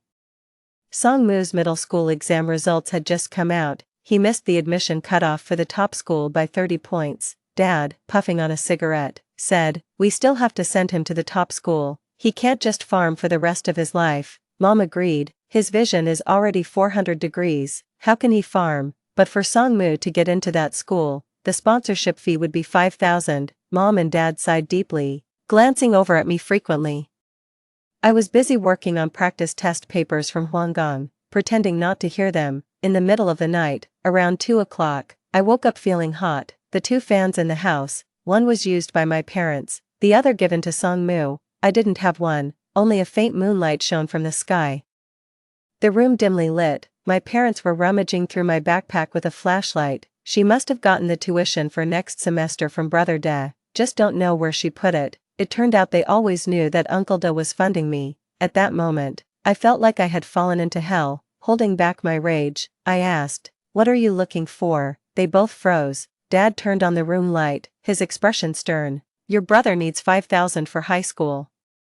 I know you have some money, give it to him for now. What about me? We'll figure something else out. If we can't, you'll just have to stop studying and go work in Guangdong. That way, you can support your brother's education." The cruelest words in the world, perhaps. Why should I? I couldn't hold back anymore, tears streaming down. "Aren't I your child too? I perform well, I strive to advance, I ranked in the top 50 of my grade. Why should I have to step aside for him? Can't you be a little fair? Just because he is a boy, do you even deserve to be parents? If in a previous life, it was I who wasn't determined enough, who didn't work hard enough, but now, I've changed all that. This shining me, don't I deserve a second glance from them?" My dad, embarrassed and angry, threw the flashlight at me. "Have your studies gone to your head, to speak to me like this?" I didn't dodge. The flashlight grazed my forehead, leaving a deep gash. My dad didn't apologize and just walked out of the room. Mom pressed a rag against my wound. She kept sighing, "You know your dad's temper. Why do you have to compete with him? He's already good enough to you." Really, blood blurred my vision, and I managed a bitter smile. "Mom, he's a man, he can't empathize with me. I understand that, but you're a woman too. Why do you also have to be an accomplice? Do you also think only boys are worth raising? You've seen my efforts." Mom couldn't meet my gaze, she stuttered, "But Chao, you'll have to marry someday. We rely on your brother for our old age. Every family in the village does this. Your dad and I faced a lot of pressure just sending you to high school. If you go and your brother doesn't, we'd be the laughingstock of the village. We've raised you all these years, shouldn't you also consider our situation? In my past life, I was too considerate of you. Inch by inch, step by step, I gave up my own life. This life, I will not yield again." Seeing my distressed expression, Mom rubbed her hands on her legs. "So, what if you let your brother use the money for now? Are you going to ask Dagu to borrow more money? He runs such a big store, he should be able to spare some," she said. At that moment, I felt my anger shoot through the roof. "Mom, how can you even say such a thing?" I replied. "Even if Debo has 100 million, it's his hard-earned money. Kind people should be appreciated, not exploited." "Mom, please try to be decent parents." The next morning, I packed my bags and left the house with my backpack on. My dad stood at the door with a carrying pole. "Where are you going?" "Back to school," I answered. He raised the pole. "Your brother needs to study. How can you be so careless and selfish, only thinking about yourself? I could kill you with this pole." I walked towards him, staring him down. "Then go ahead and kill me, since you won't let me continue my education.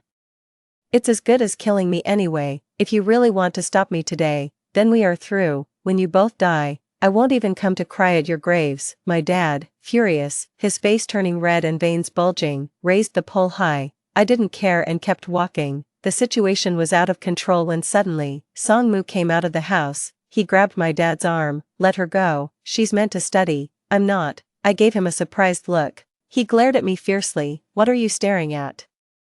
Just go." In my past life, during Songmu's middle school exams, I had just started working on an assembly line. Back then, my parents called me, begging me to think of something. Songmu, commanding over the phone, said, "You're working now. You should at least prepare 2,000 yuan for me." Later, I advanced some of my salary and borrowed money to send 2,000 yuan back home. I hadn't been able to attend high school myself, hoping he would turn out well.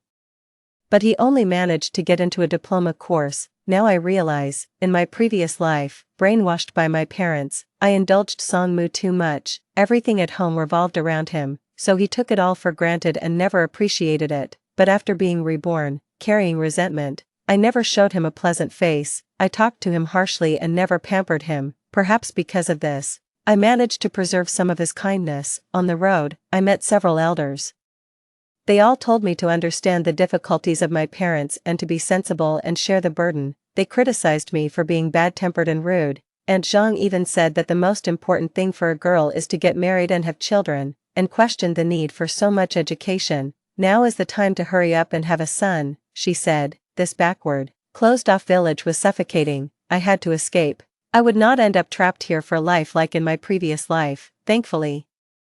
Teacher Lu communicated with the dormitory supervisor who allowed me to move in. I didn't have to do any farm work and could focus entirely on my studies. It felt incredibly good. Because of the extra classes, the summer break was short, and soon everyone returned to school. I hadn't called home for over a month. Soon, the lower grades started school too. One day during the break, Songmu actually came to see me. He ended up attending the same school. He carried a big bag.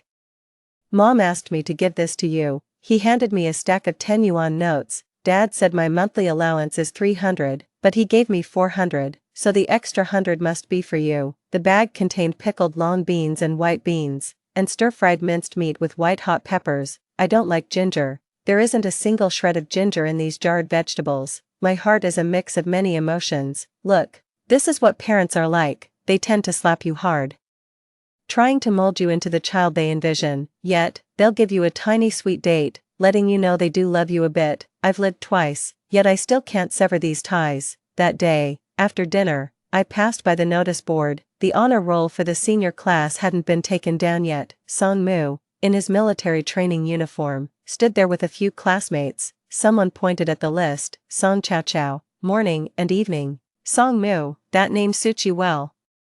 And her grades are so good. Under the setting sun, Songmu lifted his chin proudly. That's my sister. After the evening self-study, I went to find Songmu. I gave him all the notes I had made in my freshman year. After the middle school exams, I had a dream where I went to a vocational school, worked on an assembly line, married someone randomly, and eventually died in the hospital during childbirth due to complications. The dim light in the corridor cast a pale shadow on my face. It turns out, a life of over 30 years from my past life could be summarized in just one sentence. I looked at Songmu. And you, paid your own way into the best high school, got addicted to games, ended up with a diploma and couldn't find a good job. You finally got a girlfriend, but she left you because she thought you were too poor. Songmu, I don't want my life to be as tragic as that dream, so I strive with all my might. As for whether you want to drift through life aimlessly or start striving now to change your life, that's for you to decide. I tossed the notes at him and walked away. For an entire semester, I didn't go home. Sometimes, my mom would send me some things through Songmu. I studied day and night. In my previous life, I self-studied for a diploma and a bachelor's degree, but those were nothing compared to the real college entrance exam, top 50 in the grade. It wasn't just about working hard, it was about having talent, or like Zhang Jia, combining both talent and effort. The moment I relaxed, someone would surpass me. Sometimes I would think, even a high school in a small county is so competitive. What about top high schools? Or at the provincial or national level, I am but a drop in the ocean. Yet even if I am an invisible speck of dust, I will try my hardest to rise with the wind. Perhaps I'll land on a mountain peak, becoming a grain of sand that overlooks the ranges, or maybe I'll land on a skyscraper, sharing the breath and fate of the city's bustling traffic. In any case, I won't be stuck in the mud of Ming Mountain Village again. Sometimes I'm so tired I don't even want to talk. There are moments of doubt too, living a life anew. Why can't I be as powerful as those characters in novels? It's always Zhang Jia who pulls me back. In the chilly nights of April, he smiles under the brilliant starry sky, saying, hang in there, we're close to victory. The spring flowers bloom and then fade, the gardenia quietly buds. I don't know when it started, but as I pass by the small garden under the third-year building, there's a faint fragrance in the air. The gardenias have bloomed. Finally, the college entrance exam is here.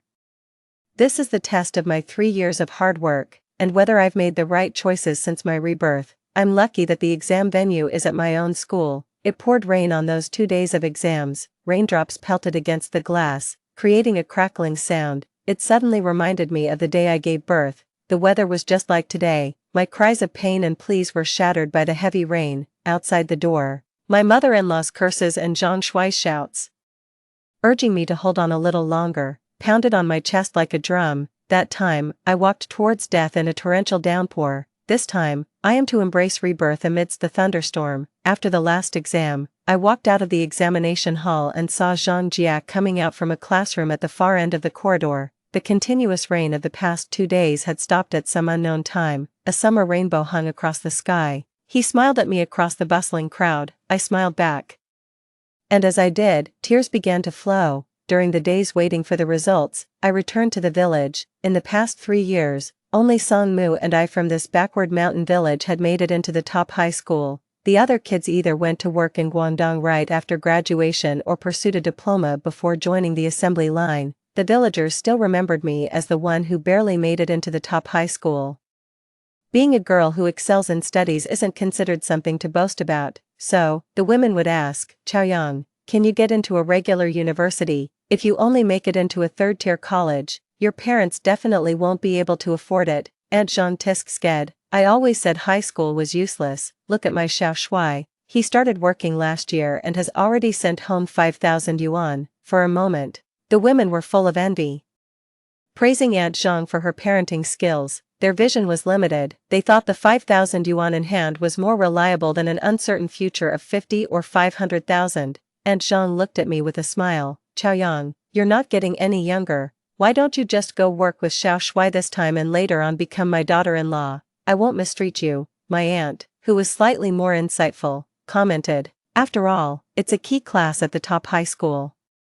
You should be able to get into a second-tier college, but these days a second-tier degree isn't very valuable unless it's from a top university. Yet initially, she had said that graduating from a vocational school was good enough. 2 days before the exam results, Zhang Jia called me. Chaoyang, have you thought about which university you want to apply to? Let's see the scores first. He paused, then said, Tsinghua and Peking University both called me. I wanted to ask which city you will be in. Having lived twice, I quickly understood his implication. Where I go isn't important, Zhang Jia, the important thing is where you want to go. With your intellect, only Tsinghua or Peking University is fitting. You need to be responsible for your life and the talent God has bestowed upon you. There was a long silence on the other end of the phone. Finally, he said softly, then I'll go to Tsinghua. On the official day the results came out. It was a sunny day. Uncle Wang in the village was having a beam-raising ceremony for his new house that day, and all the village labor was called to help, including my father. Around noon, I went to him to borrow a phone to make the call. Uncle Wang's family was large. It was lunchtime, and everyone was sitting under the shade of the trees eating and chatting. Aunt Zhang was there too. She cheerfully said, Chaoyang is checking her scores. Let's hear them here. Let everyone listen.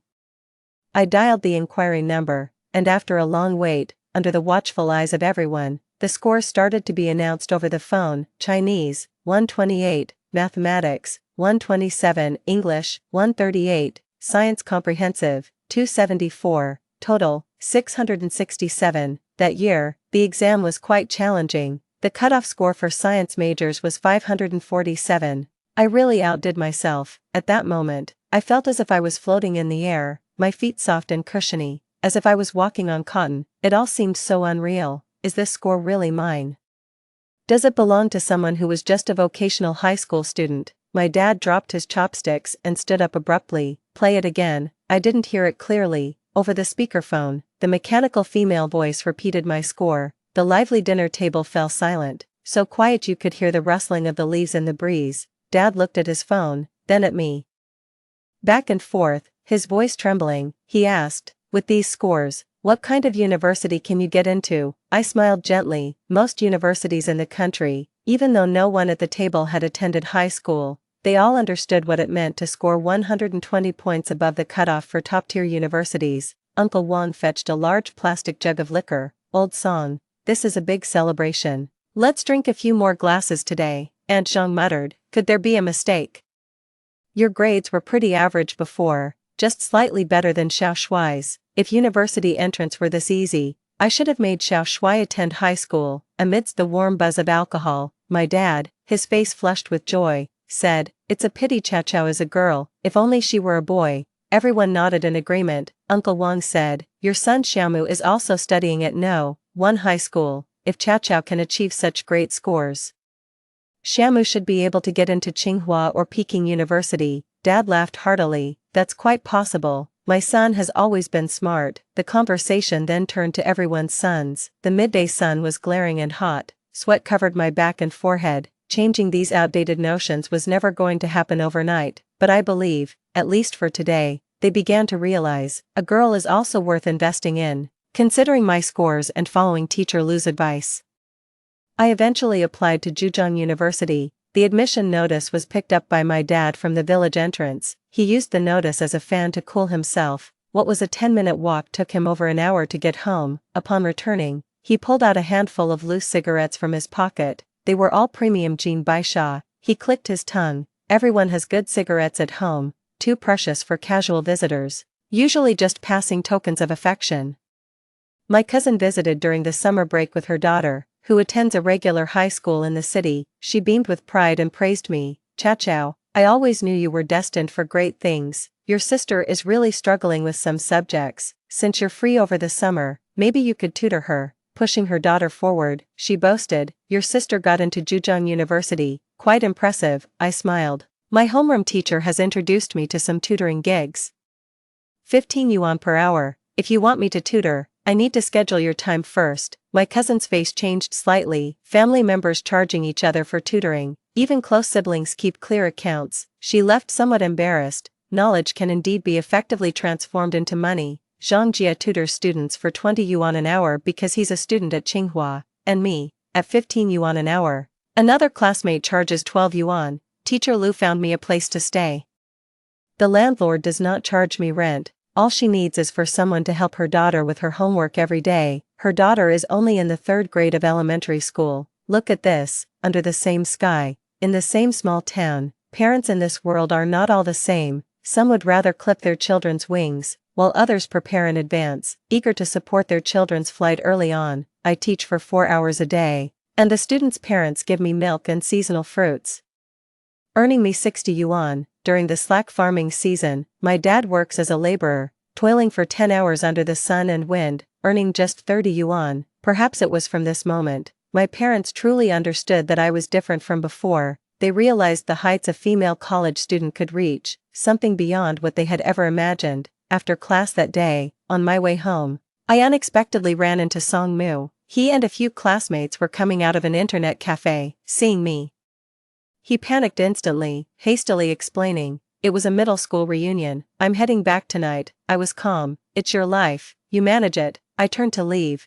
but he followed me. He looked wronged. Song Chao, what have I done to offend you? You didn't use to treat me this way, he shouted. Are you still my sister? The setting sun was brilliant, highlighting the sweat beads on his forehead. I took a deep breath and slowly said, Song Mu, born into our kind of family, in our kind of environment, we can only rely on ourselves. If you try your best to change your life, I can lend you a hand. If you choose to degrade yourself, I will not reach out, because I don't want to risk my own life too. If you think I'm selfish and don't acknowledge me as your sister, that's okay, I don't care either. Song Mu was visibly shaken. He breathed heavily, as if he had countless words he wanted to hurl at me. However, after a minute of confrontation, he dejectedly lowered his head. I'm sorry, I'll start studying hard from tomorrow. My college tuition was funded through loans. My mother handed me 5 crumpled 100 yuan bills. She advised me, when you're in a different place, be cautious in your actions and speech, try not to offend anyone, and prioritize harmony, be frugal with money. You know our family's situation. I pushed the money back. I can earn money myself. You keep it. My mother, with tears in her eyes, praised me for being sensible. Little did she know, I simply didn't want to owe anyone favors. By not accepting kindness, I could be more detached and heartless later. Without feeling guilty, Debo found me privately, offering me 2,000 yuan. I didn't take it. Once I'm at university, in a big city, I'll have plenty of opportunities. Debo, thank you for saving me back then. Debo just smiled. I was just making up for a regret. The prosperity of Hangzhou is far beyond what the small county town can compare. Many students from small villages take a long time to adapt, but I don't need to, because I've seen greater prosperity. I already have a significant enough stepping stone. Now, it's time to completely change my fate using this foreknowledge. Opportunities came quickly. Our dorm mate, Jia, her family actually owns a clothing factory, but now it's about to go bankrupt. Back then, in Jiangsu and Zhejiang, There were many such clothing factories. The products we all produce are quite similar, without any advantages. It's easy to be eliminated. She gave us a bunch of t-shirts, each reportedly costing just over $1. These simple, unadorned clothes smelled like a business opportunity to me. It was 2006, Taobao was on the rise, but not yet booming. Only a few avant-garde individuals were willing to shop online. Back then there was no free shipping or 7-day return policy without reason. Whether you could find something suitable was purely a matter of luck. During the National Day holiday, I went home with Jejia and shared with her father the bright future of opening a store on Taobao. Early Taobao stores were mostly middlemen making a margin. We could run a direct sales store from the factory. This would allow us to cut costs and be among the first to capture the market. The required investment wasn't much. We could find models and photographers from among university students. They had the time, were willing to revise repeatedly, and were relatively inexpensive. As for the designer, I already had someone in mind. In my previous life, I was a team leader in a garment workshop and had met the company's design manager. Since we were from the same province, we chatted for a bit. She said she graduated from the China Academy of Art. Considering her age, she should be a junior in college now. With persistent persuasion and Jejia's incessant coaxing, her father finally agreed. He asked me, "How much salary do you want? I'll manage the operations, and I'd like relative freedom in decision-making. I want 15% of the net profits as my income." Jejia's dad laughed. "If this fails, you won't earn a penny." "It won't fail. If it did, that would mean I've wasted decades of my life." Back then, Taobao didn't have Tmall stores yet. We first registered a personal storefront. Since there was no mandatory 7-day return policy, we didn't even need to pay a deposit. In 2007, the store officially went online, named New Life. It was a new beginning for Jejia's dad's factory, and for me as well. I was incredibly busy every day, zipping around on an electric scooter. For easier communication, I bought a second-hand laptop. Zhang Jiyuan was in Beijing, busy with his studies. Sometimes we chatted on QQ, but after a few words, I had to rush off to handle other matters. The night before the store went online, he told me, "Zhao Zhao, it's windy in Beijing, looks like it's going to snow again. I feel like you're a gust of wind I can't grasp." It was already past 1 in the morning. I looked up and saw the stars outside the window. I replied with a smile, "The weather in Hangzhou is great, I see many stars."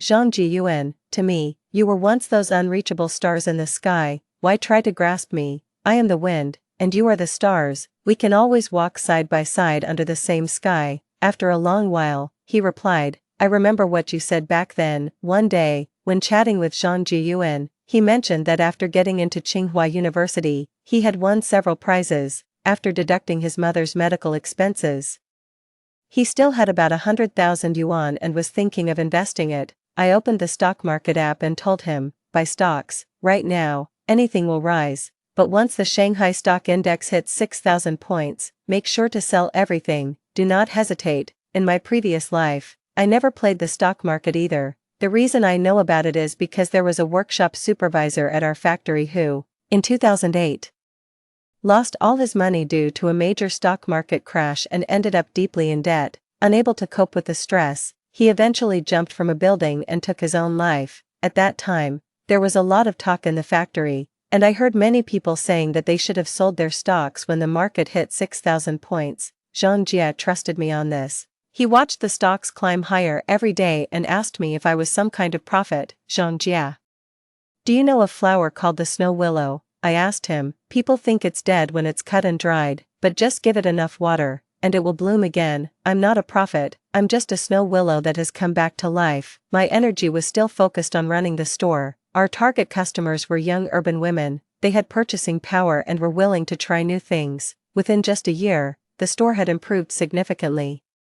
2008 was a booming year for Taobao and also for the emergence of new women's fashion stores. It dramatically turned around Jia Jia's father's factory from the brink of loss to profit. Because I had to balance studies and work, and often visit the factory to check on samples, I forced myself to get a driver's license and bought a used car. Jia's father kept his promise to give dividends every 6 months, always on time. In the summer of my sophomore year, Songmu took his college entrance exams. He got into a 211 university. My parents were overjoyed, threw a big feast, and insisted I come home to celebrate. I arrived in the village in a new outfit, wearing sunglasses, and driving my used sedan. Everyone was stunned, even my parents were shocked. I hadn't been home for 2 years, and every time they called to ask if I needed money, I said I didn't. In their minds, they probably thought I was just scraping by tutoring. The most shocked were my aunt and Aunt Zhang. They huddled together whispering. Eventually, my aunt disdainfully said, "Chow chow, students should focus on their studies and not get involved in shady businesses." Aunt Zhang agreed, "We shouldn't earn money that's not clean." You see, in their eyes, a woman making a lot of money must be up to no good. Even my parents were doubtful. "Where did you get all this money from, and what are you wearing? Such a short skirt. And your top doesn't even have sleeves." Everyone was talking. Finally, it was the village secretary's niece, who worked on the assembly line, who cleared things up for me. Guess what? She had seen me at the factory when I was checking on the merchandise, but there were so many workers, I didn't remember her at all. Suddenly, the villagers were all abuzz. They all wanted to know how I made so much money. They were envious, saying that education really does pay off. Look at that. Still in university and already driving a car, wearing such fancy clothes and shoes. My parents were beaming with pride. My father, holding my hand, laughed heartily. "I always knew she would make something of herself. You all told me not to bother educating a girl. Now you see, my daughter is really something." Everyone offered their compliments. The elders in the clan tried to guilt me. "Now that you're making money, you'll have to take care of your brother's education. Your family's house is too old. You should pay to build your parents a new one." I didn't bother to respond. My aunt pulled me aside, her face full of ingratiating smiles. "Your cousin has been unemployed at home for years. He can't find a job. You're so capable now. You should really sort something out for him. What does he want to do?" My aunt slapped her thigh. "Of course, he should work in an office, drink tea, and read the newspaper every day. He can't handle strenuous jobs. His health has always been poor. As for the salary, 2,000 yuan a month should be enough. He's a legitimate technical secondary school graduate." I couldn't help but laugh. I have a classmate whose factory is short of security guards, paying 800 yuan a month with rotating shifts. If my cousin is willing, I could introduce him. The look on my aunt's face was as ugly as it could get, but she no longer dared to lecture me like she used to, because our positions had changed. These past few years, I've rarely contacted my family. But every now and then, Songmu would call me. We didn't have much in common, so after asking if I had eaten and if I was doing well, we would hang up. That night, after the guests had left, my dad said, "Your Uncle Da's shop needs to relocate and he seems to be having some trouble. He helped you before, you should go see him." Sometimes, I really don't know how to judge my family. They are selfish, but they also know gratitude. The next morning, I went to see Uncle Da.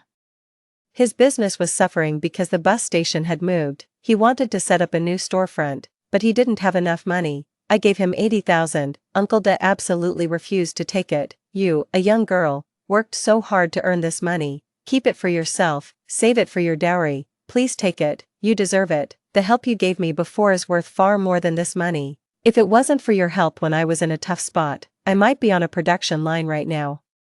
After much persuasion, Uncle Da finally accepted. He wiped the corner of his eye. "I'm glad, I didn't choose the wrong person. Seeing you succeed truly makes me happy." My parents wanted me to pay for Songmu's tuition and living expenses. He refused. "I'm a grown man, fully capable. Why should a woman support me? If she can earn money while studying at university, why can't I? I don't want it." At that moment, I realized he had grown up. Excessive pampering and indulging are like aphids on a young tree. Over time, they will completely devour the sapling. But storms, although they can blow the tree sideways, only through such trials can the sapling eventually stand strong on its own. After that summer, my status had changed. At family gatherings, where previously I might not have been allowed at the table when there were many guests, now I always had a seat. The elder relatives would scold their children by saying, "If only you were half as worry-free as your sister Chow Chow." Aunts and uncles all wanted to benefit from my success. My parents, easily swayed, would occasionally speak well of those relatives. Unfortunately, their words were ineffectual. One New Year's Day, I went to wish Uncle Da well. My mother looked downcast. "Chow Chow, do you dislike your mom?" "We also had our difficulties. It's not really about dislike, it's just hard to feel close. For the rest of my life, I will do my duty as a daughter. Give money when needed, buy things when necessary, but my heart, I never truly belonged to that family, nor to my parents. in my senior year of college, Zhang Shuai got married. His bride was a female worker from his factory. On the 26th day of the last lunar month, the couple, dressed in cheap, bright red toasting outfits, went from table to table offering drinks. That evening, my middle school classmates invited me to join them in playing pranks in the newlyweds' room, standing at the doorway. I watched them roughhouse without any sense of propriety. It was like watching my past self. I felt quite uncomfortable that day, and wanted Zhang Shuai to put a stop to their antics, but he said, "It's a day of great joy, don't dampen the spirits." Eventually, I took a broom and chased the group away, for which my mother-in-law chided me for being insensitive. Suddenly feeling it was all pointless, I turned and left. Years passed, and the muddy village roads have been paved with concrete. More and more people are venturing into the outside world, but have their mindsets truly evolved? I'm not sure. Small snowflakes began to drift from the sky. Zhang Shuai followed me out, drunk. With a flushed face, he blocked my path. Chow chow. If I had also gone to high school back then, would you have noticed me? I would rather never marry at all than be with you, I replied coldly. Take good care of your wife and stop being a mama's boy. Snowflakes fell on my face, their coolness faint. Perhaps, I would also become his unattainable love, because I am outstanding and hard to get. I qualify to be that unattainable love. As I was almost home, my phone rang. It was Zhang Jia calling. I have something to tell you. Oh, I've signed with a big company in Hangzhou. We'll be able to meet soon. Congratulations, Chow Chow. I'm really looking forward to seeing you again, he said gently in the night. I'm sending you a photo. The signal in the village was poor. After a while, a photo appeared on QQ. It was a branch of blooming willow flowers placed in a glass vase, accompanied by Zhang Jia's message. They are resilient and beautiful, just like you, Song Chow Chow.